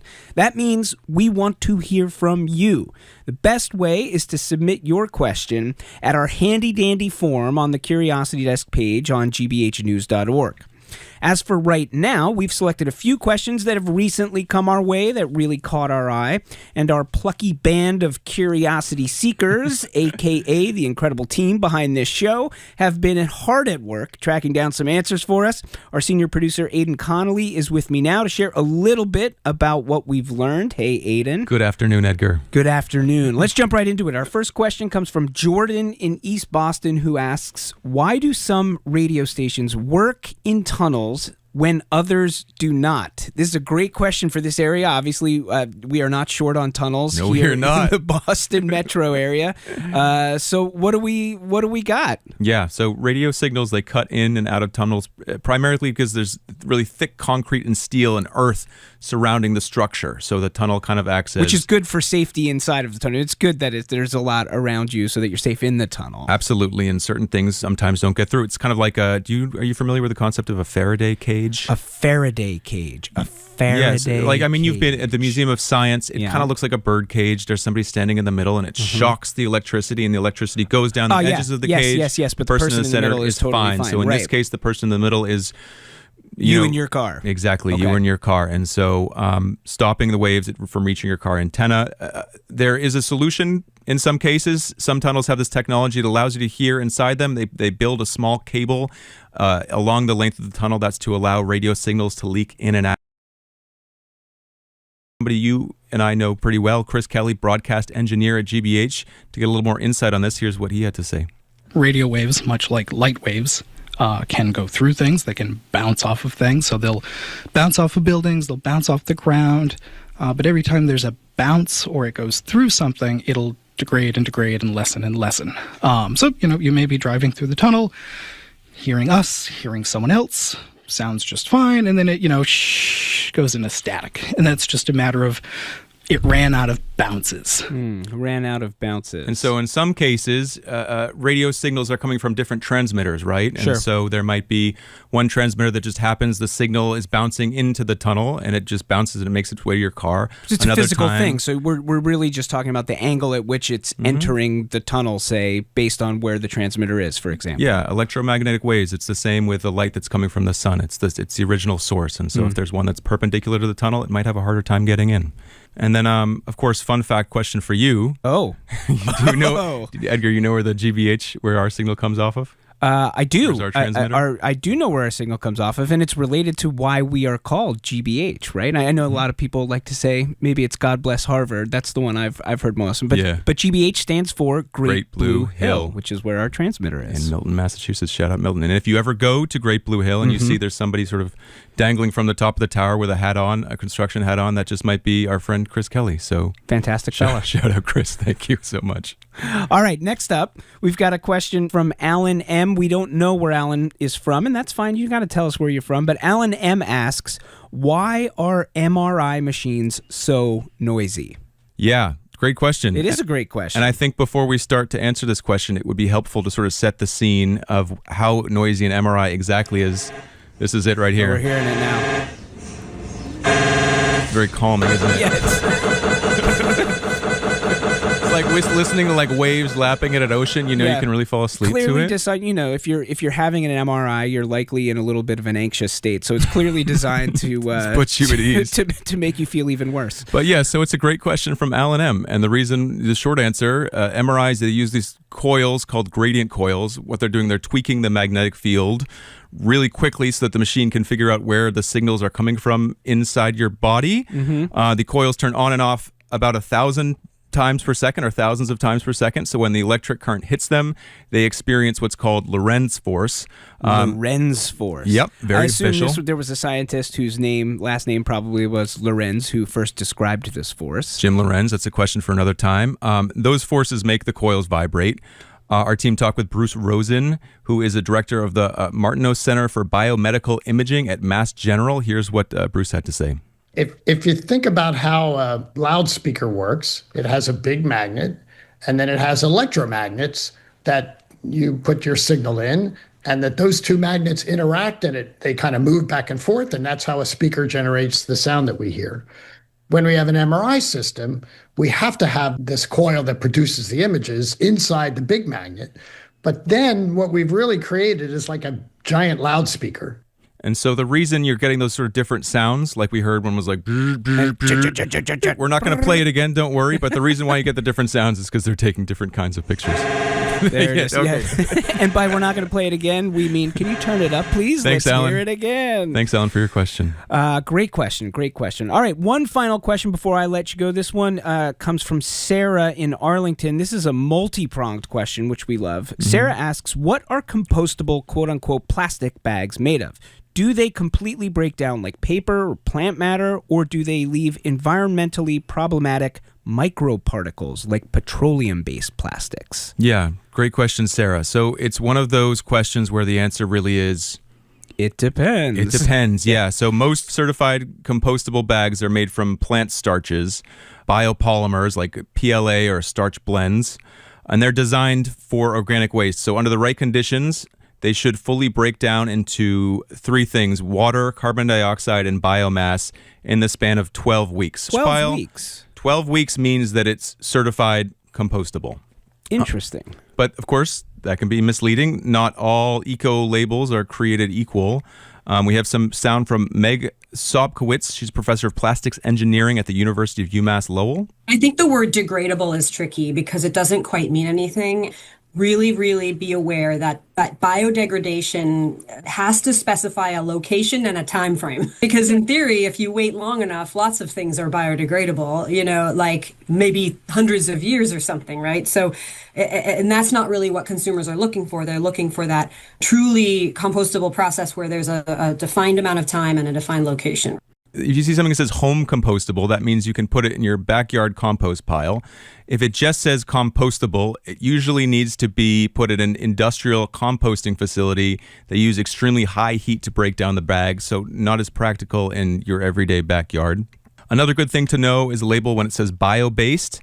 And yes, that sounds great, and it is. Sure. Because it means that the material is coming from plants, but it doesn't necessarily mean that it's biodegradable or compostable. And then you definitely want to watch out for oxo-degradable plastics. Oxo-degradable. Yeah, and it's usually regular plastics. They put in additives that make them break apart faster. So we think it's breaking apart, it's composting, but what it's really doing is just going down to smaller and smaller pieces of microplastic. Yeah, the microplastics that we have in This our is the microplastic. brains, and 100% of people have them. So generally, oxo-degradable, not good.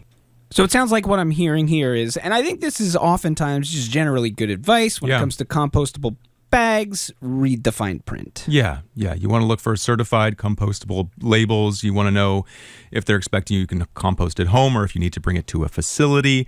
And of course, the big picture thing is, we all want to be using less plastic overall. It's the best option, even when it's plant-based. All right. And I want to give a special shout out, of course, to our producer, Olivia Corcio, for finding the answers to these questions. And that's our senior producer, Aidan Connolly. We are now entering a maelstrom of elite sports this month. There's a little football game this weekend that people are paying attention to, and also, of course, the Winter Olympics. You can head right now to the GBH YouTube channel to check out the latest episode of the Curiosity Desk YouTube series about what it takes to be a figure skating judge. Okay, this sounds like a lot of work, a lot of training. Yes. You've got to do a bunch to get yourself qualified. Correct. You then don't get paid to do the work. Correct. And if you get it wrong, a whole bunch of people are going to be mad at you. Probably. Why do you do it? It's really about the people. We see our friends from across the country and across the world when we go to competitions. It really is a camaraderie and a family. Ultimately, we're volunteers looking to improve our sport, and it brings me no greater pleasure than to engage with a skater, talk them through what's going on, and see them progress throughout the season.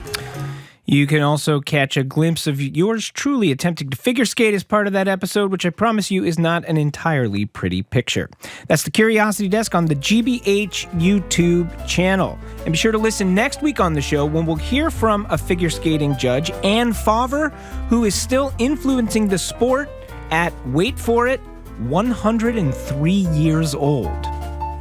Coming up, Baltimore Ravens lineman turned MIT professor John Ersel is with us. This is the Curiosity Desk on GBH.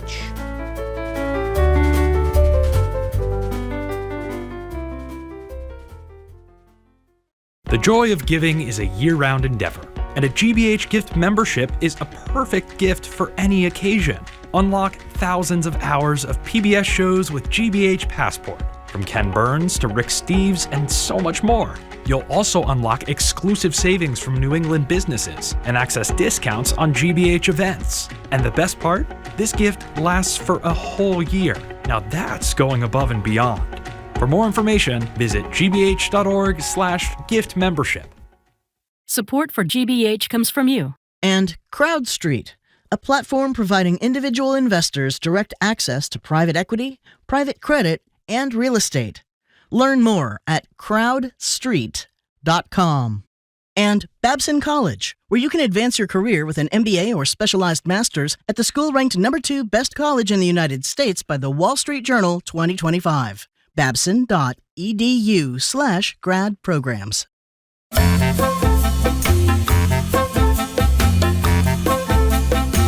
You're listening to the Curiosity Desk on GBH. I'm Edgar B. Herwick III. We're streaming live at youtube.com/GBH News.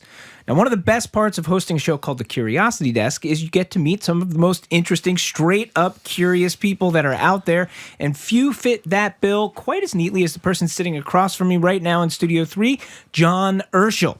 For 3 seasons, Ersel was a defensive lineman for the Baltimore Ravens. Then in 2017, he surprised a lot of people when he announced he'd be leaving the NFL behind to pursue his other passion, linear algebra. He He would go on to get his PhD in math, and today he is an assistant professor in the Department of Mathematics across the river at MIT, and he's the father of two.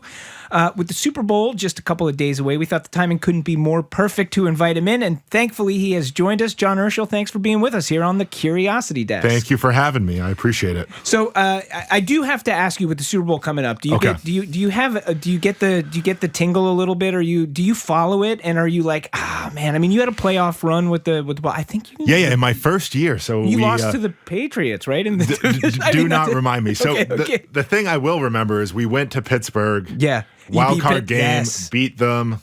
And then we went to New England. I think we were up something like 14 at some point.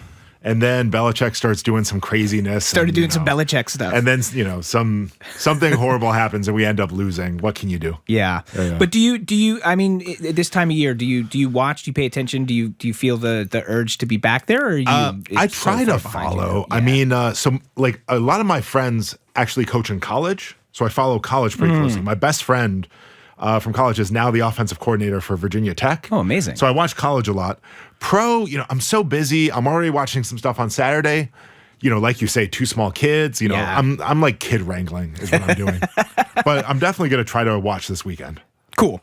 All right. So let's talk a little bit. I'm very fascinated by the fact that, essentially my understanding, you can correct me if I'm wrong, but my understanding is that, in your years in the NFL, you were harboring a secret, which was that you were working on your PhD. It's like it was not known. I have this vision in my head of like Joe Flacco being like, guys, something weird with John Ersel. He's being really sketchy. And something's up. Like something's up with that guy. And then they sit you down and you're like, guys, I got to come clean. I'm working on a PhD. So I have no clue how this story started. Is it a rumor? This is some rumor. Maybe I said something at some point, but like, no. So to be clear, yes, you can't just be like, oh, I'm going to start a PhD in math at MIT, totally full time, and it be like a secret. First of all, like, I'm on the MIT math department webpage. Second of all, at the time, I was doing a lot of media. Like I was in a Bose headphones commercial on national television that was saying like NFL offensive lineman, MIT math PhD student. There's like no secret. Everyone knows.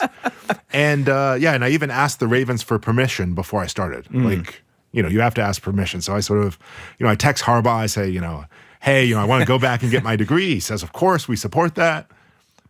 About 2 minutes later, he texts me back, oh, I thought you had your degree. Like, and I say, oh, I don't have my PhD. Like, There's more degrees. There's more degrees that you really need if you want to study math. And he said, oh, of course we, support you. So what is it about math? I mean, as you say, I mean, I think you make the point that it's, it's not something you just decide to do late in life. I assume this is something that, for as long as you can remember being you, this math piece has kind of been there.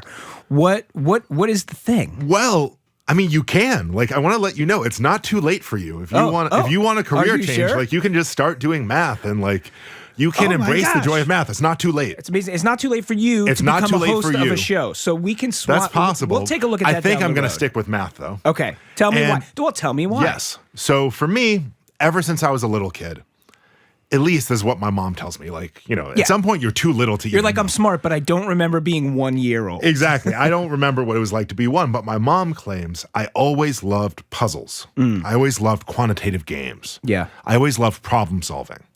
And actually for me early on, especially math through like middle school, high school, that didn't naturally translate between the two. Like I was good at math, but I didn't have this inherent love of math. Yeah. Until I got to college and I started seeing where math actually shows up, and I started seeing some of the interesting questions that we still don't understand about math.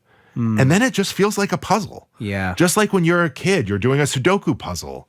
People love doing the crossword puzzle every day. Like, as a mathematician, my job, I just like try to solve really hard puzzles every day.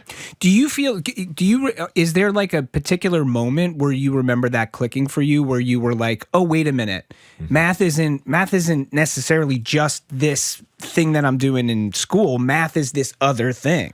So I'm in college. Yeah. And I'm taking like my first college math classes. And this is at Penn State. Penn State. I have to say this because if I don't, my father will kill me. He also went to Penn State. My grandparents went to Penn State. Okay, gotcha. Yeah. Okay, so at Penn State, you're in college. So at Penn State, I'm in college. I'm Penn State football player, and I'm taking math classes. Yeah. I'm majoring in aerospace engineering because my mom told me to.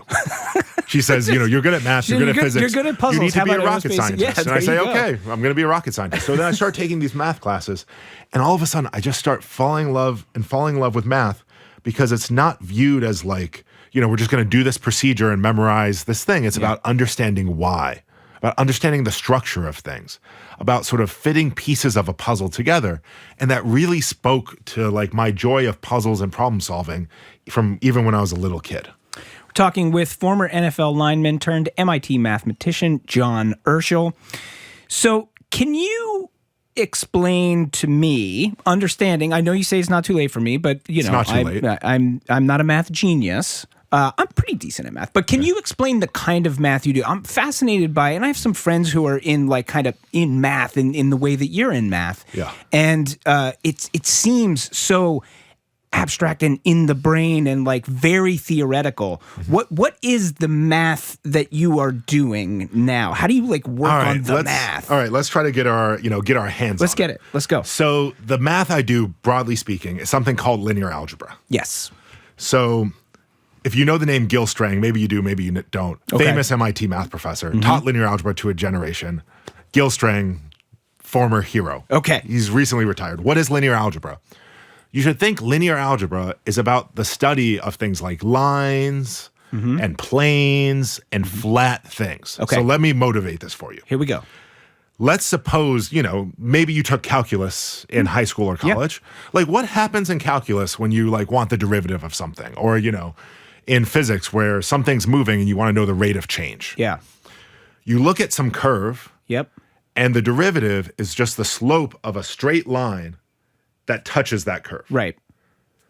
That's linear algebra. You're taking some okay. complicated curve and you're approximating it by something straight.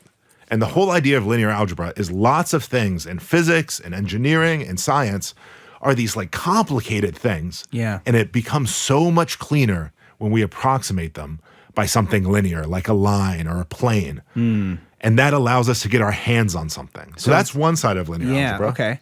Can I give you like an application that you might actually like feel a little closer if calculus doesn't really warm your heart? Let's go. Imagine you're on your phone. Yep. You need to look up something on Google. Yeah. You're doing your Google search. Way back when, I don't claim to know what Google does now, but like way back when in the early iterations, the way they actually built their search algorithm was off of linear algebra. What they would do is they do this crazy thing where they would build like a network of all the web pages online. Right. And then they would measure how central certain web pages are. Yep.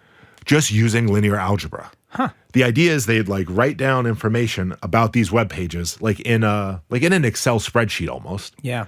And then they just compute things about it using linear algebra, which, like I said before, lines and planes, the stuff is easy compared to other areas of math. And then you can actually show things and do stuff. How did I do? That's pretty, I think I get it a little bit more. Okay. I get it a little bit more than I did before. Okay. So that's pretty good. Okay. Are you a teacher? Oh, wait. Yes, you are. Yes, you I am. are. We're talking with former NFL lineman turned MIT mathematician John Ersel. So you played in the NFL for 3 seasons. And I guess, we look back now, it's pretty clear that live at the same time in my life and you had to make a decision. Yes. And you decided to go the mathematician route. Why? Well, I hate to break it to you. I like math better. Football's great. I love playing football. I mean, my time in high school, Penn State, in the NFL. Yeah. It's so much fun, to play the sport you love against some of the best athletes in the world. It's amazing. But let me tell you, when I started my PhD at MIT, I just fell in love with the place. I fell in love with this idea of being in this environment. Yeah. Everyone loves math. Everyone wants to learn. I was just constantly excited every day showing up. And then the other thing that happened is I had a kid. Like, you had children, and now all of a sudden, do I have time to be a full-time NFL player, a full-time PhD student, and a father? Like, of the 3, what are the most important 2? Yeah. It's math and my kid. Wow. Unfortunately, football was number 3, and, math and my children, now I have 2, sort of came first. That's awesome. Yeah. Are your children, did they get the math or the football side? So my youngest, he's like too young to know. Yeah. My oldest, this is going to sound crazy, she got both. She got both. She got both. So she likes math. She really enjoys it. She loves solving puzzles. But you know what? She is a violent little girl. Like I'm at home hanging out. I'm reading a book, and you're a proud She will papa. just like You're pounce on me. You're so violent. I'm so proud. So like, yeah, I always have to like be alert in my home. I can't relax too much. Yeah. I think a lot of I think a lot of people think of the idea of something like math or just brainy stuff in general and football as like two circles that are so far apart from each other that there's no Venn diagram where they meet. Would you say that's true, or I mean, is there a place where there's crossover between the two, or are they two very separate kind of worlds, or were they two very separate worlds for you? Okay, for me, they were completely separate. Yeah, like I have my math friends, I have my football friends. Yeah, like I did not know anyone. Other than, I would talk to some, like sports analyst people. Yeah. Then, that's really where the intersection is in like, sports analytics, where you're using mathematics, you're using statistics to try to understand something about football. Should I go for it on fourth down? Yeah. Should I, take the timeout now? Take the timeout now. Take timeout later. Take the timeout later. Yeah. How do we manage these things? Yep. And it's a really fascinating area. It's something I've tried to stay away from just because, it would feel a little too on the nose, but I think that's where it meets. So was that notion that you had these sort of two separate worlds, was that stressful for you, like when you were younger or when you were older? Like, was that hard to kind of bounce back and forth between those two worlds? No, so it wasn't so bad. People always like to ask me, like, how did my teammates respond to knowing that, like, I just love doing math all the time? And the funny thing is my teammates just like loved it. Yeah. Like guys thought it was so cool. Yeah. They loved to talk to me about it. In college, if they needed help with like math or stats, they would always come to me. Yeah. Now, like former guys I played with, they'll call me up or text me when their kids need help with math homework. Yeah. And so it was just so always great. something that like people thought was cool. Yeah. If anything, like the math people were more They were like sports ball.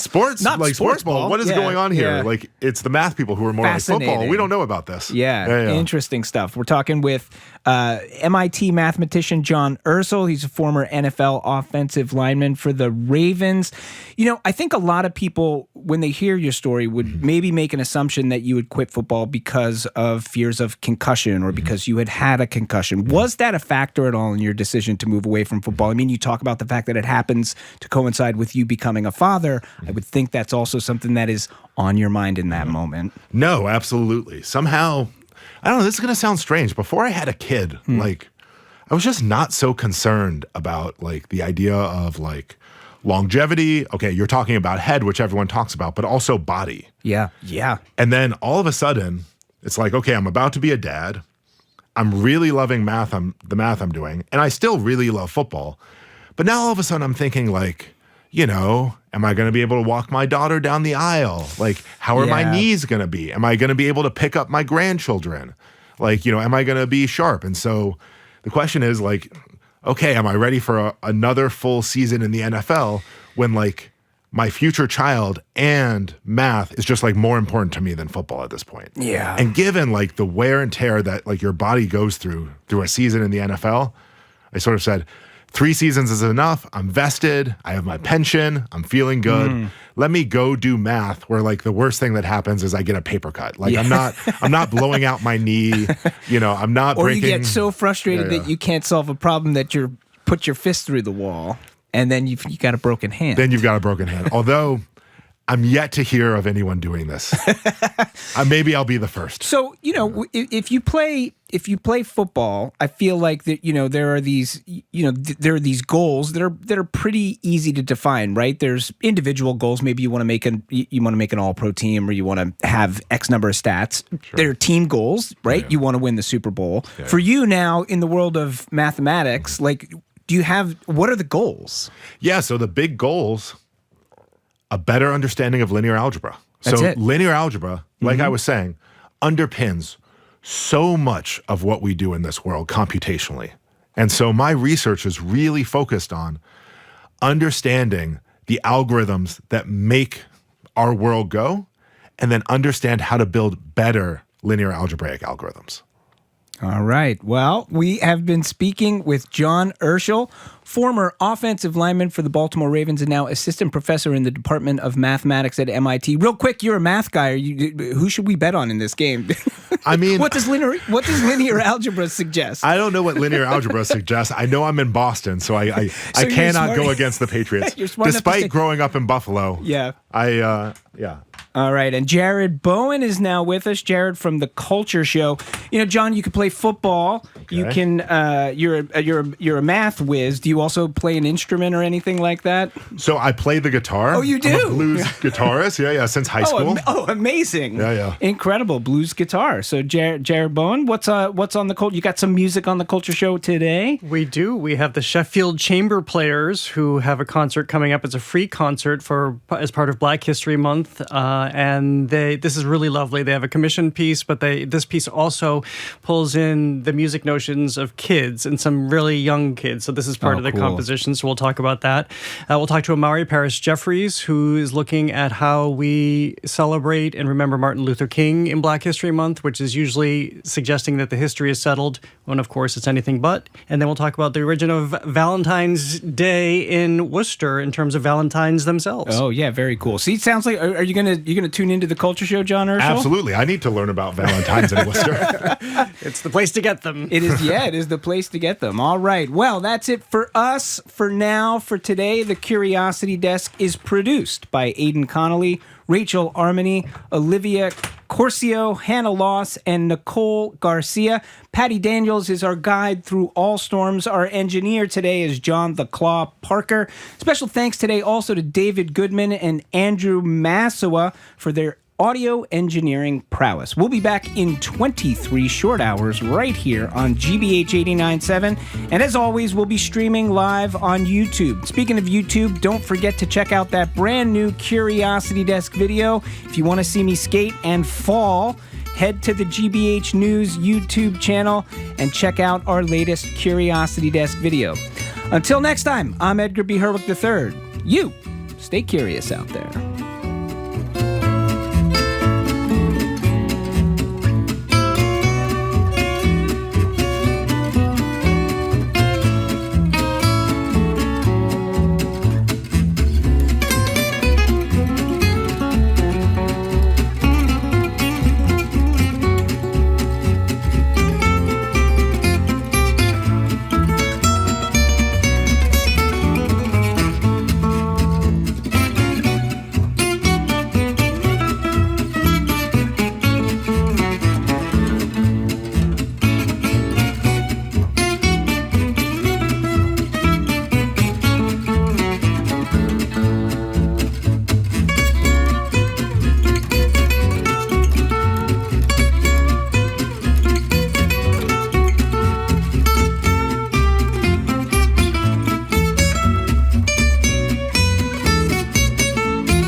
What's trending?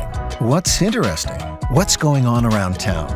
We're talking all things arts and culture on The Culture Show, next on GBH 89.7. Funding for our programs comes from you. And McLean Middleton. For over 100 years, McLean Middleton has been dedicated to serving its clients and its community, offering guidance through the complexities of today's legal system. With locations in Woburn and Boston, McLean.com. In this German-language drama, investigators must get to the bottom of complex murders in the heights of the beautiful but treacherous Austrian Alps. Watch Murder in the Mountains, tonight at 10 on GBH 44. You're listening to 89.7 GBHnews.org. GBH News. What matters to you? I'm Jared Bowen. This is The Culture Show. Coming up today, it's Black History Month, and we typically honor one of history's most prominent leaders, Martin Luther King Jr., with quotations and commemorations, as if his work was settled. But King cautioned that America was too willing to accept violence and too slow to demand change. Warnings the country is still struggling to heed. So how should we honor him? Imari Jeffries joins us for that and more. Then we continue the Black History Month conversation with a concert that brings generations together.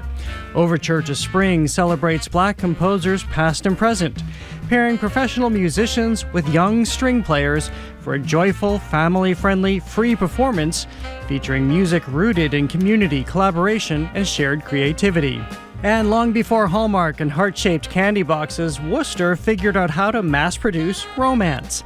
Vanessa Bumpus from Museum of Worcester joins us on how the city was at the heart of the 19th century industry that turned lace, paper, and sentiment into a nationwide Valentine's Day tradition. That's all right now on The Culture Show. The Culture Show is made possible in part by a generous contribution from the Fiducia Fund, proud to support this station's arts and culture programming.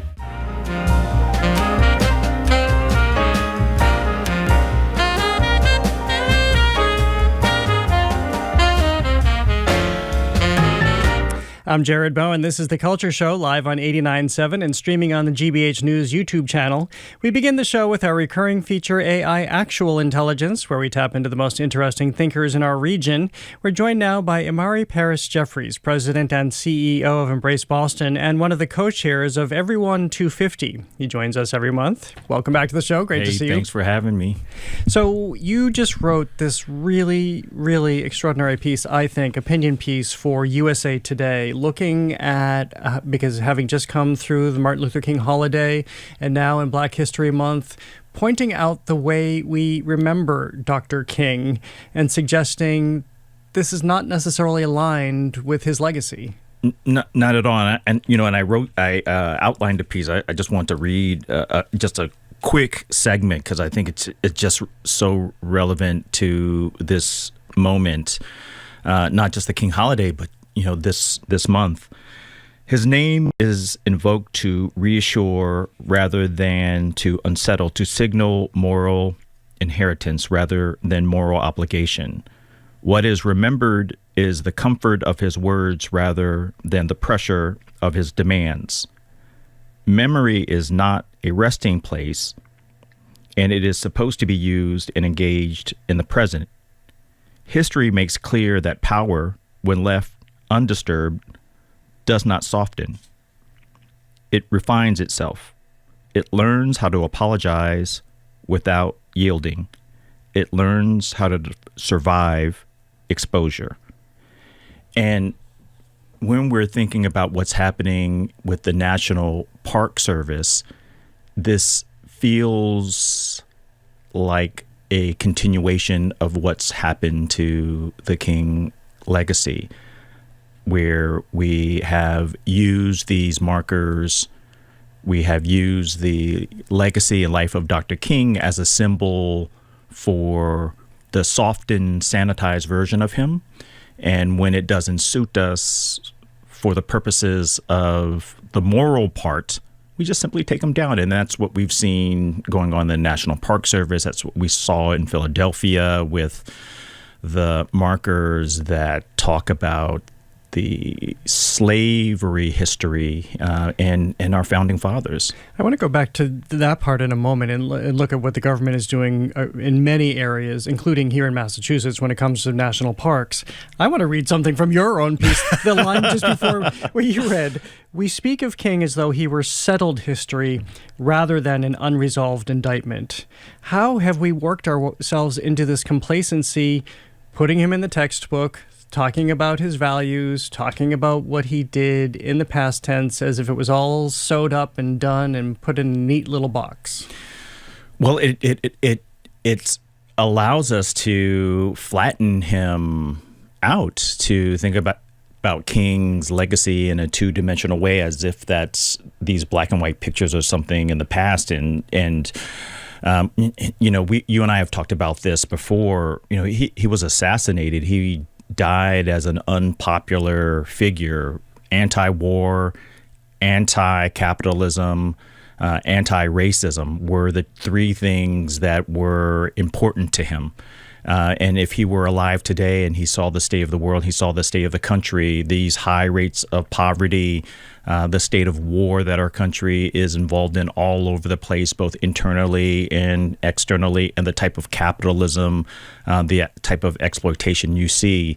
But we don't talk about that when we talk about King's message. We use the sound bites, we use the poetic figures. And what I worry about, and you and I talk about the 2% in the march, what I hope that we don't, as activists and artists, don't get caught up in is mistaking cosplaying marching in the street as actually doing work, right?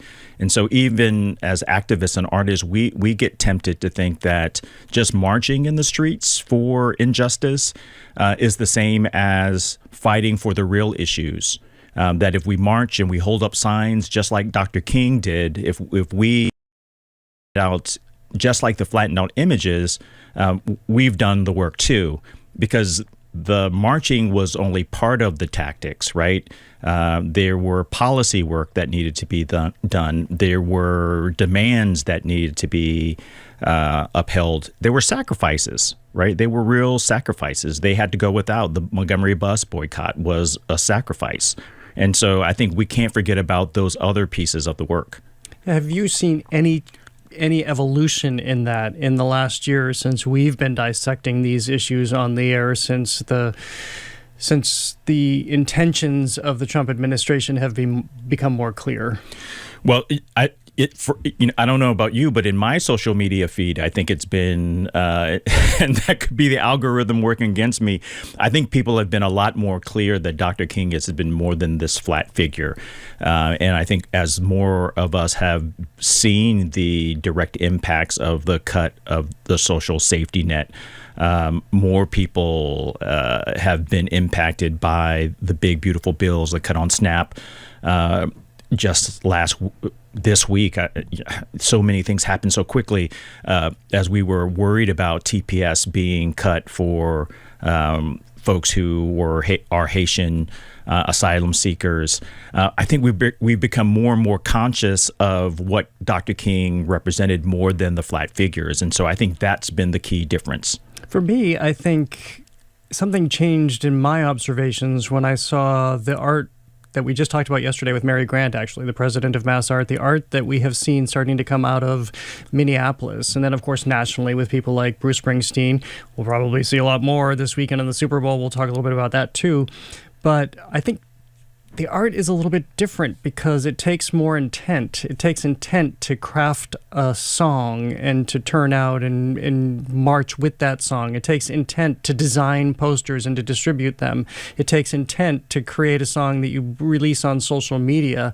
For me, it feels like that is a barometer of change. Well, for the show today, I went to our good friend ChatGPT, and there has been a history of popular protest music from Stevie Wonder to Green Day. Like song has always been the way in which we have expressed discontent. It is the way in which human beings meaning make and sense make, right? And just even thinking about musicals, I wrote them down. The Sound of Music, King and I, Rent, Hair, Ragtime, right? We plays, musicals, the ways that artists have curated shows. I was talking to Miko at the Boston Ballet. The ways that the seasons have been curated has been by design to represent what's happening, right? I don't know if people have noticed many of the curators have curated seasons to talk about what's happening, right? To represent the feelings of the context of the year before. During the pandemic, we saw seasons reflect the feelings of the year before. Art has always been a reflection, a mirror of the times. Music, dance, theater, sculpture, architecture, Well, I think that Ragtime is a really good example because it's just been revived. It's on Broadway. It's playing at Lincoln Center. I saw it. It's a spectacular production. Just first of all, it's straight up Broadway, big numbers, gorgeous costumes, but of course, a story about immigration and the lens of America on immigrants at the turn of the century. They've extended it, I think, 6 months. So not only are they crafting programming to address this moment, but people are going there. And so we can't pretend like it doesn't happen. And so that's why when I see, I'm always surprised when people say that artists should stick to the music, when creators should stick to, you pick the genre. I'm like, are you paying attention to what you're bopping to, what you're going to see, the movies that you're listening to? Are you paying attention? The shows are always reflecting what's happening all the time. I think people are unaware that it is. And I think that's what culture is. Culture is a reflection of what's happening, being reflected back at us. And then it's a cycle. It's like an alternator in a car. Like it's happening and it's reflecting back, and then it's being fed back to us, and then it evolves and it evolves out and then it expands. And I think Bad Bunny as the Super Bowl halftime show is a reflection from Kendrick Lamar, right? It's an evolution from that, right? I want to ask you this because, while everybody else, all the other shows are talking about Drake May and his chances in the Super Bowl, let's forecast what is going to happen when we have the halftime show this weekend. Not even just the halftime show, Green Day being part of programmed into the Super Bowl at the behest of the NFL. It is totally on board to have this very provocative rock band there for all they have done to criticize previous administrations, to give them a huge platform on Sunday. And then your guy, Bad Bunny, as we've talked about on the air, you've seen one of his concerts in Puerto Rico, of all places. Fabulous. What do you think is going to happen that day? Well, I won't say the other channel or the other. I mean, there's going to be a counter a concert. People are going to watch that. I don't know, but I'll say so. If people haven't heard this, Turning Point has announced that it's going to do a counter halftime show with people like Kid Rock. Yeah, I mean, who's going to watch that, right? What what makes it special for, I think, for New Englanders is that, to me, first of all, it's the Patriots, and good, bad, or indifferent. I think there's something about our hometown team and what it represents to the country, and its liberalism, its all the things that Boston and Massachusetts represents. It represents to the country, and the other team is Seattle, right? And so you got these two blue cities, Seattle and New England, playing in the Super Bowl, right? And then on top of that, you got our guy, my guy, your guy too, right? Bad Bunny, who has always been himself, right? And so to have him as in relationship to Kendrick Lamar and Beyonce and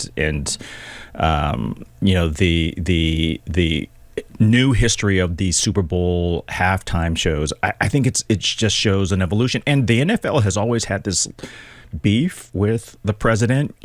Remember, he's tried to start his own league. That's right. Back in the day, and so maybe it's a little bit of a dig to him to just say, hey, this is what we're going to do. So I'm excited to see what comes of it. I think it's going to be the most watched halftime show of all time.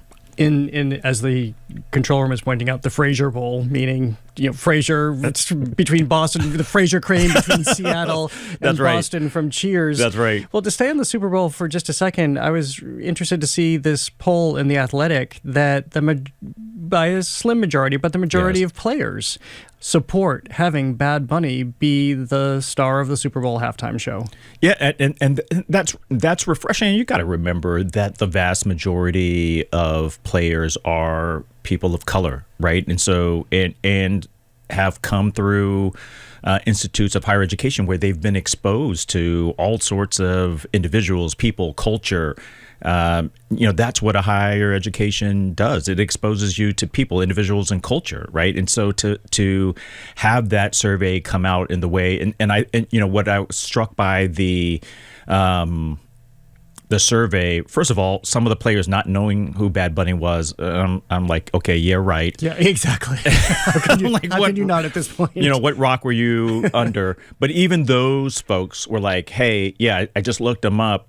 He's the highest streaming guy. That makes sense. Rock on, right? So that was refreshing to see, and I think people understand why that makes sense for our country.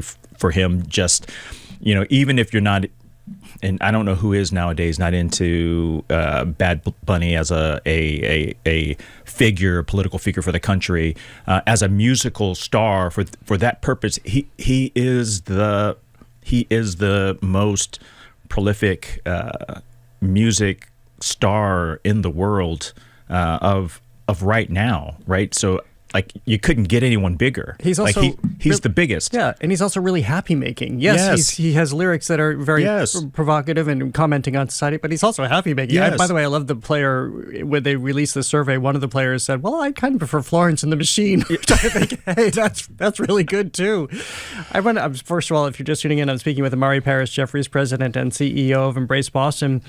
But let's go back to something you were alluding to, which is what's happening with the National Park Service. We heard a while ago that this instruction was coming. We know this has come from the White House, that there needs to be this quote-unquote cleansing correction of history that is only celebrating and uplifting America. Translation: anything that the administration thinks is not celebrating America, like slavery, needs to be removed, which it has been. So whether you go to Philadelphia and you see a reference to George Washington's slaves removed, or you go to Muir Woods outside of San Francisco and find that mentions of climate change have been removed, to our own Lowell, Massachusetts, where the stories of women and immigrants have been pulled out of a video at the Lowell National Historical Park again, here in Massachusetts. This is underway. Yeah, and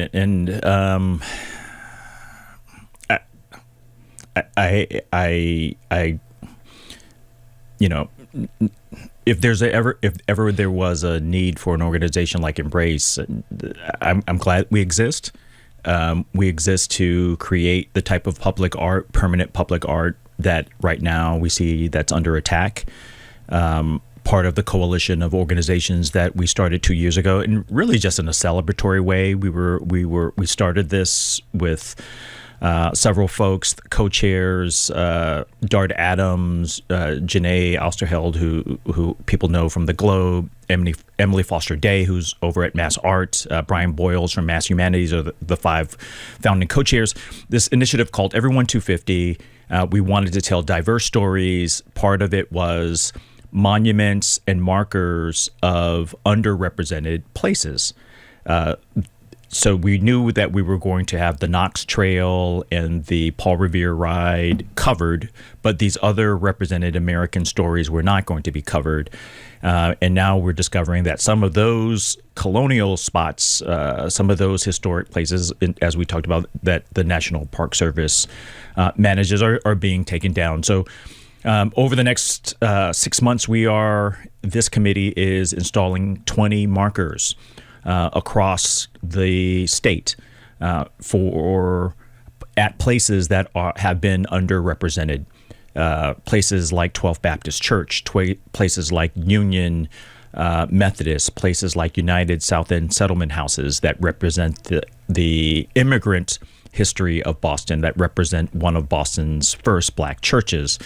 Many firsts that happened in Massachusetts that have not been recognized. We are installing permanent markers to commemorate not only our country's 250th history, but the stories of all Americans. We have two Jewish spots to represent the Jewish history. We have some indigenous locations, some Asian locations, some underrepresented white locations. There are so many stories, American stories, that are not represented in the traditional colonial canon that we want to make sure that are told and that are permanently honored during our country's 250th. In 1976, President Ford made Negro History Week Negro History Month. We're celebrating the 100th anniversary of the starting of Negro History Week, that celebration. And so as a part of Everyone 250, we've stood up a site, blackhistoryboston.org, with the Everyone 250 campaign and some of the leaders there. And so there are plenty of events that people can join, stop by, and celebrate our country's 250th Negro History Month. And the contributions of Black Americans to our country's founding. And it is bountiful. I was looking at it this morning, everything from religious services to children's programming to yoga to a talk by Malcolm X's daughter. What a huge array of programming. And again, the website is blackhistoryboston.org, which I found also by way of your website at Embrace Boston. Imari, always great to see you. Go Patriots, go Bad Bunny. Go Bad Bunny Bowl, go both. Go both. Fantastic. Imari Paris Jeffries is president and CEO of Embrace Boston and one of the co-chairs of Everyone 250. He joins us every month. Coming up, Black History Month concert that brings generations together, celebrating Black composers and community through music. That's next on The Culture Show. Stay with us. The Culture Show is made possible in part by a generous contribution from the Fiducia Fund, proud to support this station's arts and culture programming.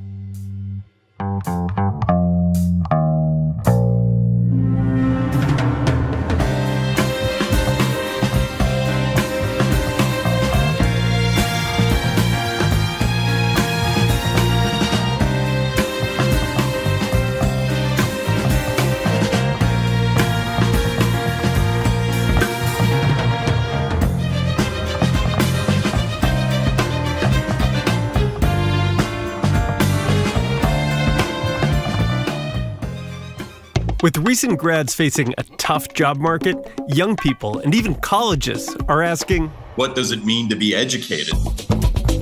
I'm Kurt Carapezza. On our podcast, College Uncovered, we hear how liberal arts programs are weaving career preparation directly into the curriculum. The number one reason why students enroll in higher ed is to get a good or better job. Hear the whole conversation on College Uncovered, wherever you listen to podcasts. Funding for our programs comes from you. And Fixed Dental, offering permanent teeth-on implants, customized in their laboratory, enabling their doctors and technicians to oversee every aspect of the smile design. Learn more about all the treatments offered at Fixed at fixeddental.com. And Pine Island Camp, committed to fostering independence and a strong sense of community. This rustic boy summer camp located in central Maine is simple, unplugged, and rooted in nature. Learn more at pineisland.org. And Safety Insurance, offering a variety of home insurance products to cover your home's increased value. You can ask an independent agent about safety insurance. Safety Insurance will help you manage life's storms. At our next Beyond the Page event, we'll be featuring best-selling author Kate Quinn. Bring your questions and join us on Tuesday, February 17th. Learn more and reserve your ticket today at gbh.org/events.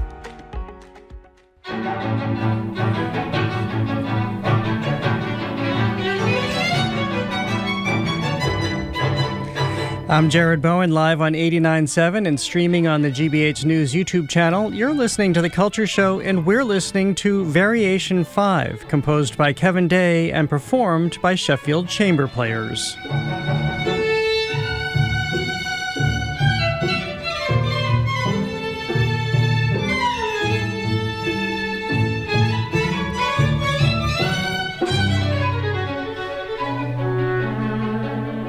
I don't want to start talking again. It's so beautiful. Kevin Day's work sits at the crossroads of contemporary classical music and the Black musical traditions with which he was raised. Day is especially known for writing rhythm-driven concert music that spring from his early influences in jazz, gospel, and popular song. His new composition, Overture to Springtime, is commissioned by the Sheffield Chamber Players for a collaboration with City Strings United. It weaves musical ideas created by City Strings students directly into the score, and it's the centerpiece of Overture to Spring, a Black History Month family concert which is built around collaboration across generations. That concert is February 15th at Dorchester's Strand Theatre. Joining me to talk about it all are composer Kevin Day and Leo Eguchi, a cellist and founding co-artistic director of Sheffield Chamber Players. Welcome both of you to the show. It's great to have you here. Yes, really glad to be here. Thanks, Jared. It's great to be here. Well, Leo, I'll start with you before we go to the music, this brand new piece about what the theme of this concert is and how you arrived at it. Of course. Well, as you mentioned, we were looking for a way to bring different generations together and celebrate, at the same time, celebrate Black History Month through all of the great art that is out there. And Kevin and I have worked together for years, and we had this idea of being able to actually perform together with students in a way that is not just us professionals performing for the students, or professionals jumping in to play the students' music with them, but to actually have music that challenges both of us and give us a chance to really express ourselves at the limits that our techniques and our artistry allows. And so Overture to Springtime is the centerpiece, as you mentioned, of this concert that weaves together centuries of incredible masterpieces by Black composers, from Joseph de Boulogne through to Kevin Day. Well, Kevin, tell me about this process. This was a commission. As you began to think about it, how did the architecture of this come to you in terms of all of the elements that you would bring to the fore? Sure thing. So, this was a project that we talked about initially being a piece for string quartet and string orchestra, right? And there's not a whole lot of repertoire out there for those two things, as well as a piece that could be played with performers as well as with kids. And so that was kind of where this was the entry point to the conversation about what this would be. And then from there, I received clips from the kids about different kinds of melodies, right? And essentially, I would say they co-composed this piece, which is really cool. They came up with the melodies, and all I did was try to find a way to orchestrate around them and to create a through line with them. And what they came up with was really profound and worked actually very well together. And so those are the main ideas that you hear whenever you hear the composition are the melodies created by the kids. I just love this so much because I was racking my brain. I cannot think of another example where I know of this happening. Yes, as you were talking about, Leo, we know that the collaborations happen and you work with kids, but to turn them into creative partners, this is extraordinary. So did you give them a charge? How did you ask for the melodies that came your way? So that was largely on the quartet because they worked with the kids. And so they just asked the kids to come up with these melodies. And to my knowledge, they didn't give them super descriptive things to do, but just see whatever you can come up with. And so and what I did was kind of take drawings that they had, a few of them had drawings, a few of them had voice recordings and things like that. And so I listened to all of them, I looked at it, and I was like, okay, I see something here. I really see something. So once I figured that out, then I was able to find a key that would work well for both the kids to play and for the quartet, and then use the string orchestra, which would be played by the kids, using that as mostly the foundation for which the more virtuosic parts in the string quartet can kind of go over. And so that was the process for the whole piece. I just want to jump in there to say this was a super fun process for us. Yeah. We were working with the kids at United, a wonderful arts education nonprofit based out of Roxbury, who is our collaborator on this Strand concert. And the four of us in the quartet in Sheffield Chamber Players, we broke into groups with the kids, and we all had different ages, and we basically sat around a table or sat around cross-legged on the floor, and we just were like riffing on ideas. And because of the age ranges and experience ranges, What are the age ranges? From roughly 5, 6, all the way up to 18. Like it spans quite a, and many of the graduates of the program stay on to help as teaching artists. So in some cases beyond the 18. But some of the kids don't read music yet. And so we had to let's come up with some ideas. Let's sing them out. Let's act them out. And we'll find a way to record them and send them to Kevin. And so he got a real mishmash of stuff, but we managed to capture, the essence of the ideas and record them in some way to hand off. Why was it important for you, or how did it occur to you to go beyond what you were talking about, not just playing for kids, having them play for you, or playing alongside, that it goes into the creative process itself? Well, for Sheffield chamber players, we have a kind of unique model as a classical ensemble. We central to us is to find ways to keep music living and breathing. We don't want to be custodians of a museum of art. We want to be living it.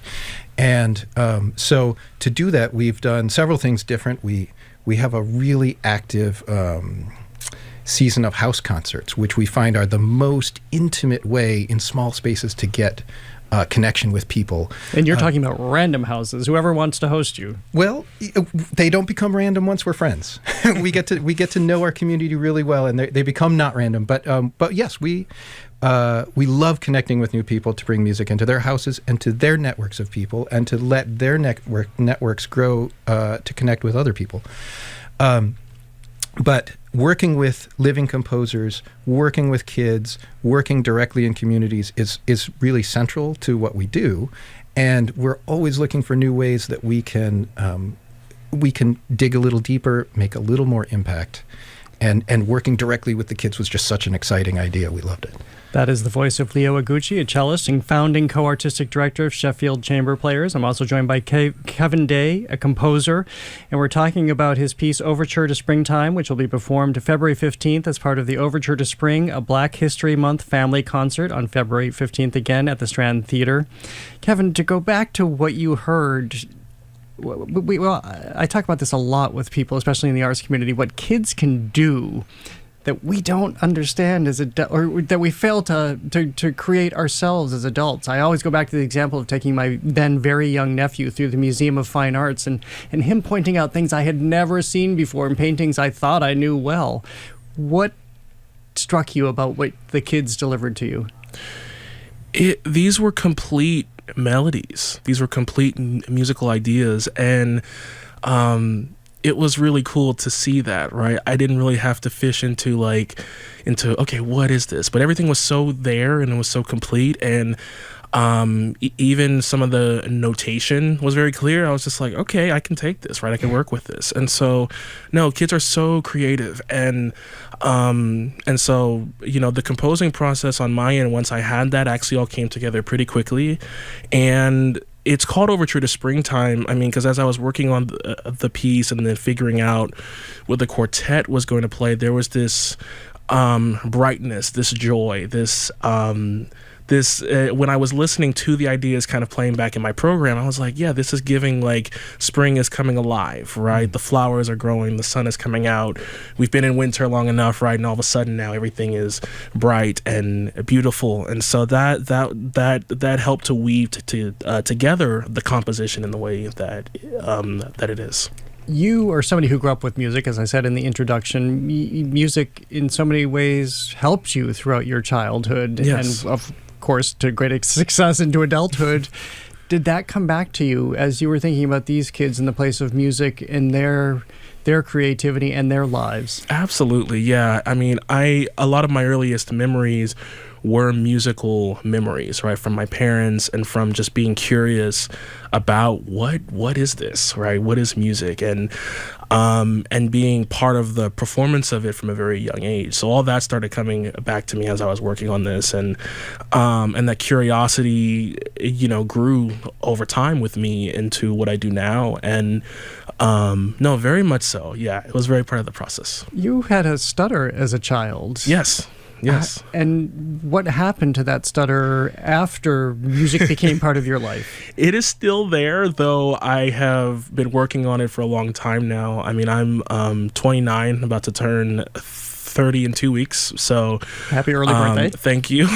But it was a thing that I wanted to say things with my voice that I couldn't say when I was younger, and music ended up being the way that I communicated, right? The way that I got to, speak in a way that I couldn't with words at the time. So, I mean, I still have it now. I just, it kind of pops in here and there. But yeah, I mean, music was always my way of trying to figure out how do I say what I can't verbally say, and so that was a big part of my childhood. Yeah. Leo, in terms of expression, how do you describe what your group does between being in intimate experiences in people's homes? I say random because I remember talking with your group on Open Studio, my television show, and I was so excited after it aired, and we had a viewer who wrote in, she wanted to host a concert in her home. So at that point she was random, now she's a friend. But from going to these intimate experiences to making sure that children are involved in this process, this is at the heart of what you do as a group that distinguishes you. That's true. And Kevin and I this morning we did a session with some students, and this idea came out that, like, in the conversation, that it's really central to me and how I view what we do and how we move through the world, and that is that creativity is a people business. It is about connections between people. My friendship and fondness for Kevin has produced several pieces of art that I just cherish and that I'm so moved to be able to share with people. If I may give an extra plug, my wife Sasha and I are going to be premiering Kevin's double concerto this weekend at Jordan Hall, a project that has been so special to me and comes out of these relationships between people. And Sheffield Chamber Players has really shown me, in a way that I guess I felt but I didn't know until we were going down this path, how thirsty we all are for these meaningful connections, not just networking with each other, but getting a chance to experience something that truly matters in the presence of each other and share that and reflect on it together. And that's where we have devoted our efforts. How does it change your playing when you'll be at Jordan Hall to be playing, as opposed to Bach, who you've never met, to be playing Kevin's work and knowing that you're playing, the person who created this, you have a relationship, that there is this connection, even energy perhaps. How is it to play somebody you know so well? Oh, it's wonderful. I love it. We grow up with Bach, especially as string players, we grow up with Bach, and in a way, what Bach felt and thought and expressed becomes a part of your playing. And every time I play a new composer, I feel like it takes me a little while to get to know their vocabulary, their language. Everyone has a different voice. When I have had a chance to play 5, 10, 12, I don't know how many of Kevin's pieces I've played, but I get a sense of how he puts things on paper, what he truly means, what he's expressing. I get to sometimes follow ideas that maybe he's not even aware of that develop across pieces where, oh, this is very much like how Kevin expressed this in X string quartet, a couple of years ago. And then I can call him up, and because Bach doesn't text me back, but I can call up Kevin and I can say, "Is this related to that idea?" To me, that's music at its most alive. I've never heard somebody say this. I've heard painters maybe say this. I've certainly heard writers say this. The readers will find things in their books that they didn't even see. Kevin, you were nodding the entire time Leo was just talking. Mm-hmm. So what has it been for you for someone else to make these connections about your own work?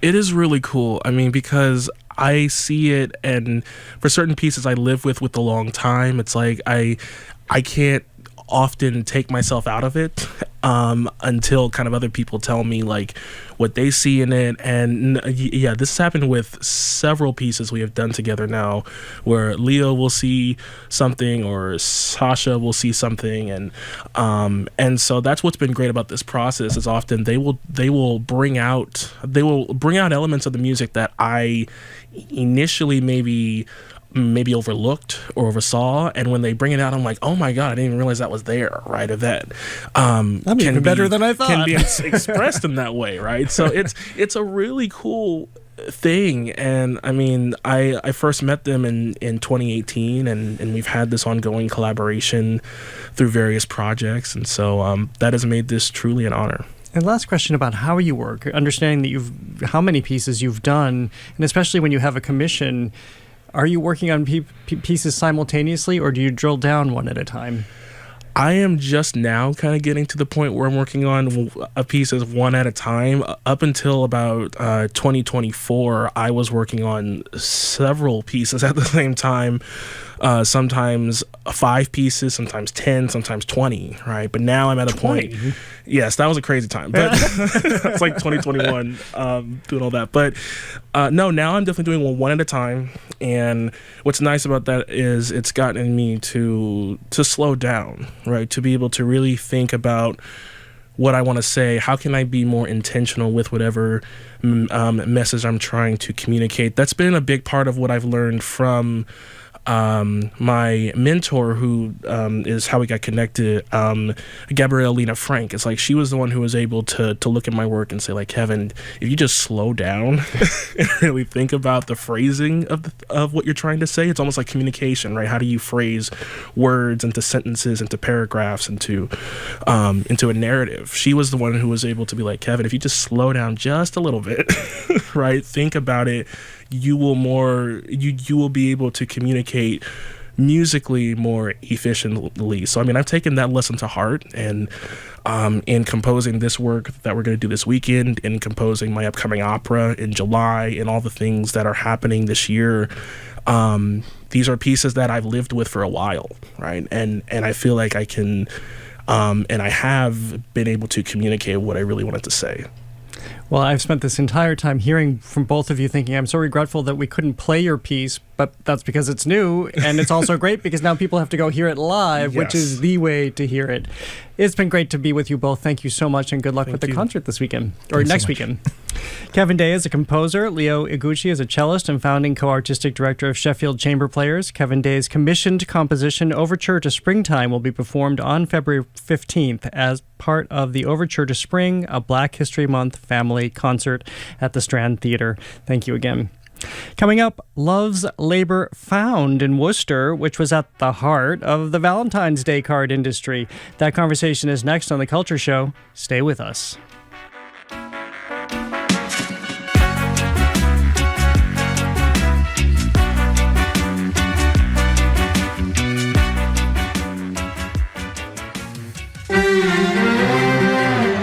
Curling, that sport where you slide a big stone down a strip of ice, it's about 500 years old.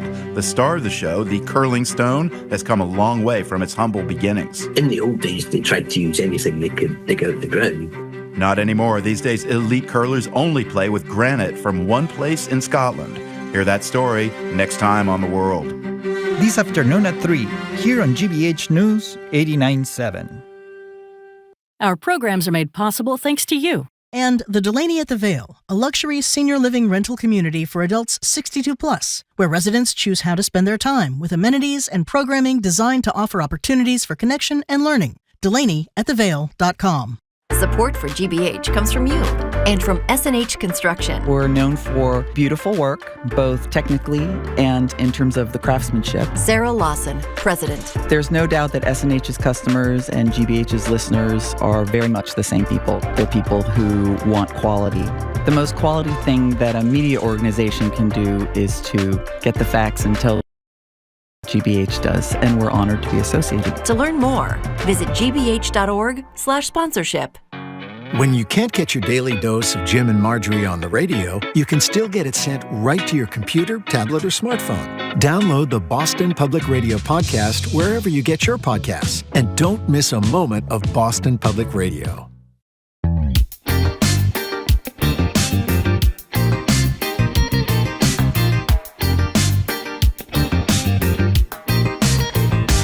I'm Jared Bowen. This is The Culture Show, live on 89.7 and streaming on the GBH News YouTube channel.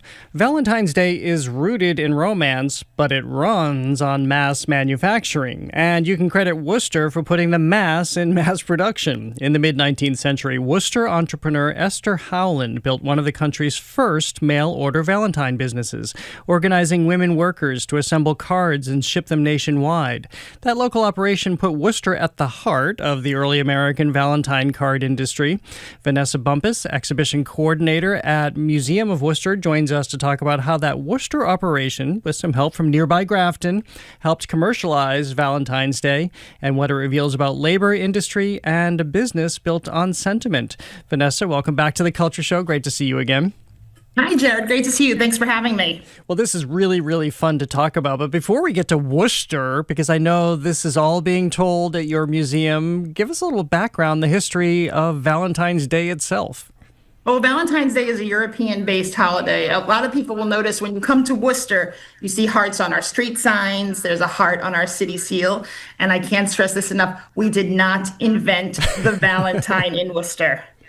It's something we correct many people on every year, and be very firm. We did not invent the Valentine. We were a mass producer of Valentines, but we can't take credit for inventing it. No matter how many hearts you see around the city, it's not a Worcester original.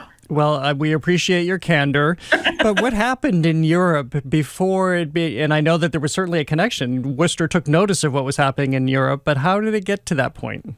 Well, it gets to that point when Esther Howland's father, who was a stationery salesman, is in Europe attending trade shows and seeing what people are doing. And he brings her back a Valentine, an English Valentine. And she says, well, I can do this. I always like the Esther Howland would have killed it on Etsy. She really would have been really, really good on Etsy.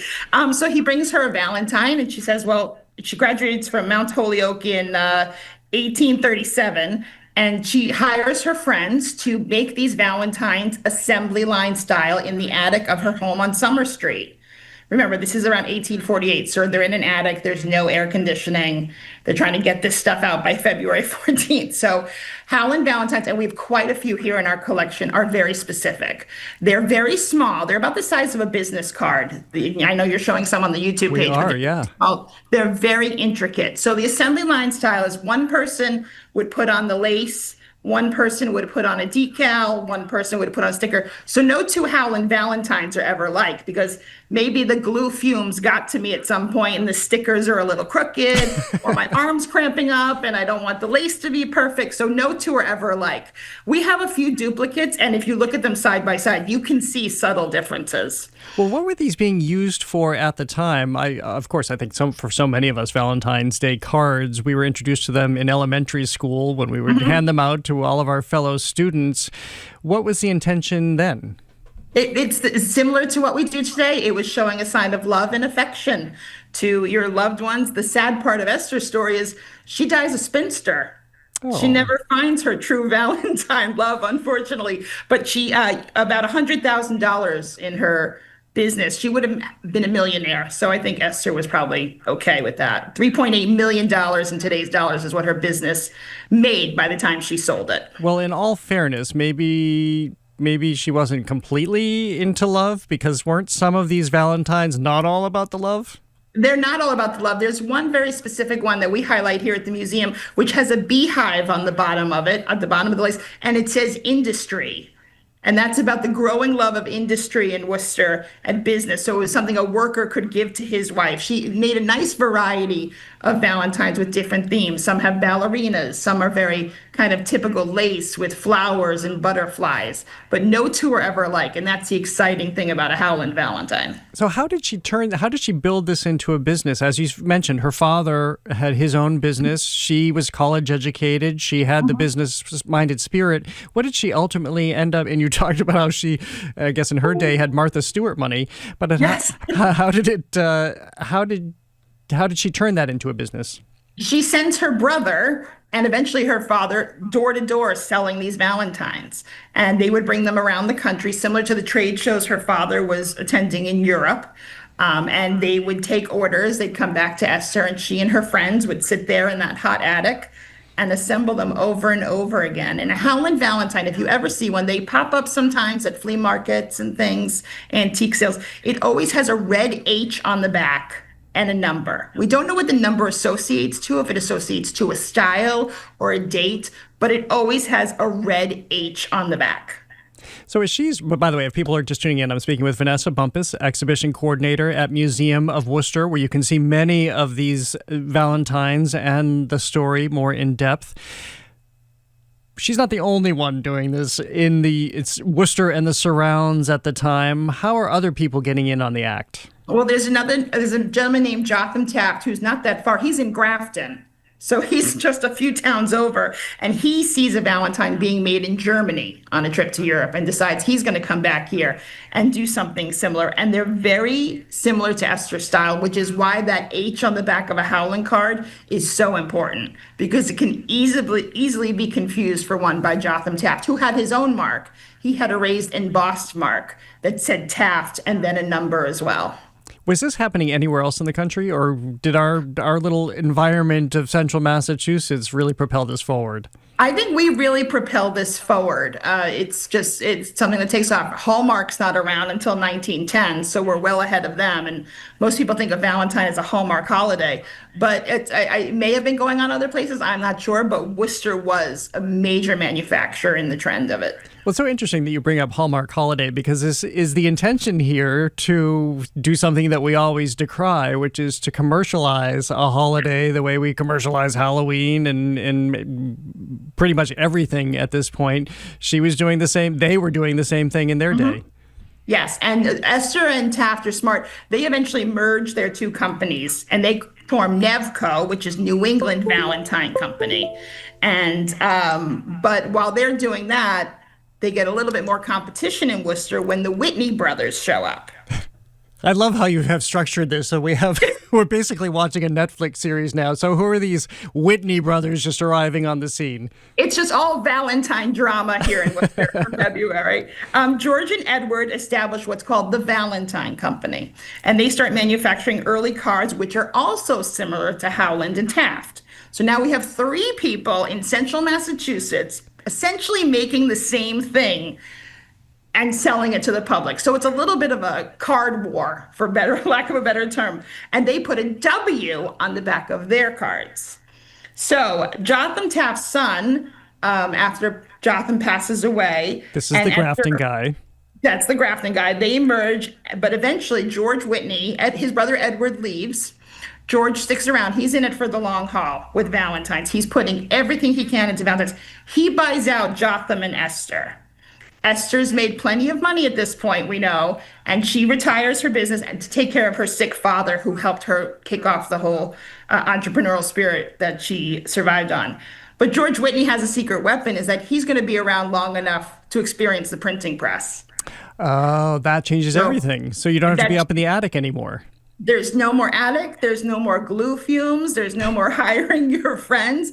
George Whitney is mass producing cards. And this is what really puts Worcester on the map as a major manufacturer of Valentines, because he can do multiple colors. He can do die cut shapes. So now you're getting cards shaped like hearts. He's adding googly eyes. He's adding feathers. He would have loved Michael's crafts. Really, because he was just putting everything he could on it. But then he realizes that, well, Valentine isn't the only holiday that needs cards. And he starts making cards for Halloween and Christmas, Thanksgiving. George Washington's birthday suddenly needed a card to be sent out. Which we're looking at on our streaming channel. Yes. That didn't really take hold, did it? No, it didn't. We like to share that on President's Day, though, to remind everyone of it. And he's the last one standing come 1881. The whole Valentine thing is over fairly quickly. Esther starts around 1848. And in 1881, George is the last one standing. He switches over to machine production. So he's producing all these Valentines. And he's in business until World War II, when there is a paper shortage and he can't produce cards anymore. So where does... At that point, it's at the third generation. Why is it a Hallmark holiday instead of a Whitney holiday? Where did Hallmark come into this? Hallmark doesn't even open until 1910, but they had seen the success of Whitney and the mass production of cards for not just Valentine's, but multiple holidays. One thing Whitney never does is birthday cards. Ooh, big and miss. That's where Hallmark, was a real miss. And that's where Hallmark probably really makes the big bucks. So this just breaks my heart in this Netflix series, which I'm already beginning to cast in my head. Is it true that some of the cards, even in this era, were a little bit cheeky and a little bit adult? Oh, they were very cheeky. Whitney starts mass producing cards when women get the right to vote. And there's a card where a woman is on her knees begging a man, I have the right to vote, but I can't get you to be my Valentine. Oof. It's a bit much. Yeah. It's a bit much. I think it's pretty extraordinary. And, there's another women's rights one where you see a gentleman protesting for women to get the vote in order to woo women to be his Valentine. So what do we know about who the artists were who were coming up with these ideas that would take a poke at society? Yeah, we don't know. We have kind of some oral histories in our collection here of women that worked in the factory, but we don't have any artist-specific names because they're not marked on the cards. Whitney's taking credit for all of the design. So as we've been talking about, of course, this stems out of Museum of Worcester. When people go there to visit for themselves, what will they see that's so tangible, representative of this history? So in our Fuller Gallery of Industrial History, we have a feature on Esther where we talk about her role in the Valentine industry. And then we have a replica of one of her Valentines. They're very fragile and we don't put them out often. So we usually share them digitally if we can. And then we have some on exhibit. We always take them out in February. We'll take out our books, binders and binders of Valentines so people can come take a look. And then we have some on exhibit in our research library, which is open Wednesday to Saturday. Are there special Valentine's events in Worcester now that people understand that this largely came from there? We have two things. We have our annual Valentine's Day contest, which we've been doing for 44 years with the Worcester Public Schools and the Worcester Public Library. We have more glitter and construction paper in this building right now than anyone could ever possibly need. I'm sitting in a room with about 200 Valentines, and they're all judged. They're for grades 3 to 6. Oh. And every Valentine that comes in is hung in our auditorium. So everyone gets to see their Valentine on exhibit. And then we highlight the winners in our window cases. They come, kids get dressed up, they bring their whole family, they bring teachers, they get a special trophy, they get a citation from the city sometimes. And if you win multiple times, you move to our master's category. So there's 3 categories. There's historic, contemporary, and verse. This year, we've seen a lot of verse using 6-7, using the word riz, using sus, so that every year it's a little different. We see a lot of Patriots-themed Valentines, which we like. We had a couple this year about French fries, so that must be trending with the kids. So we have that event, and that's February 11th. We unveil the winners of that. And how many heated rivalry cards do you have? I think that might be a higher grade level. Oh, you think so? But on February 10th, for our older audience, we host an event called Hearts and Crafts. We provide all of the supplies, and you can come make your own Valentine card in the Esther Howland style. And that's here at the museum. We do a little history PowerPoint about Esther and Valentine's. We give you chocolate, we give you cookies, we have a nice night, and it's just a night of making cards. We're going to save you $7 that you don't have to give to Hallmark. Yeah, exactly. Well, Vanessa, we have to leave it there because I'm almost out of time, but it is always so much fun to talk history with you. I look forward to the next time. Thank you so much. Thanks. Bye, Jared. Vanessa Bumpus is the exhibition coordinator at Museum of Worcester. To keep on top of all of their programming, check out the website. Again, thank you. Tomorrow is our Week in Review show at the Boston Public Library. We will wax on about The Karate Kid and other films just selected for the National Film Registry, plus a seismic shift on the daytime TV landscape. And you can live La Dolce Vita in Rome, but it'll now cost you. We'll discuss the landmark now taxing tourists. Hopefully you'll come visit at the library tomorrow. I'm Jared Bowen. Have a great day. The Culture Show is made possible in part by a generous contribution from the Fiducia Fund, proud to support this station's arts and culture. Spend your afternoon with us. Stay with us for GBH's All Things Considered at 4 and Marketplace at 6:30. But first, the world. A global view of today's headlines from the World Newsroom, right here on GBH 89.7. Support for our programs comes from you. And Boston Harbor Hotel, celebrating the 37th annual Boston Wine and Food Festival with winemaker-hosted dinners, seminars, and more from January through March. Details at boswineandfoodfestival.com. This week's Local Lens focuses on Boston students as they reflect on their experience in a rigorous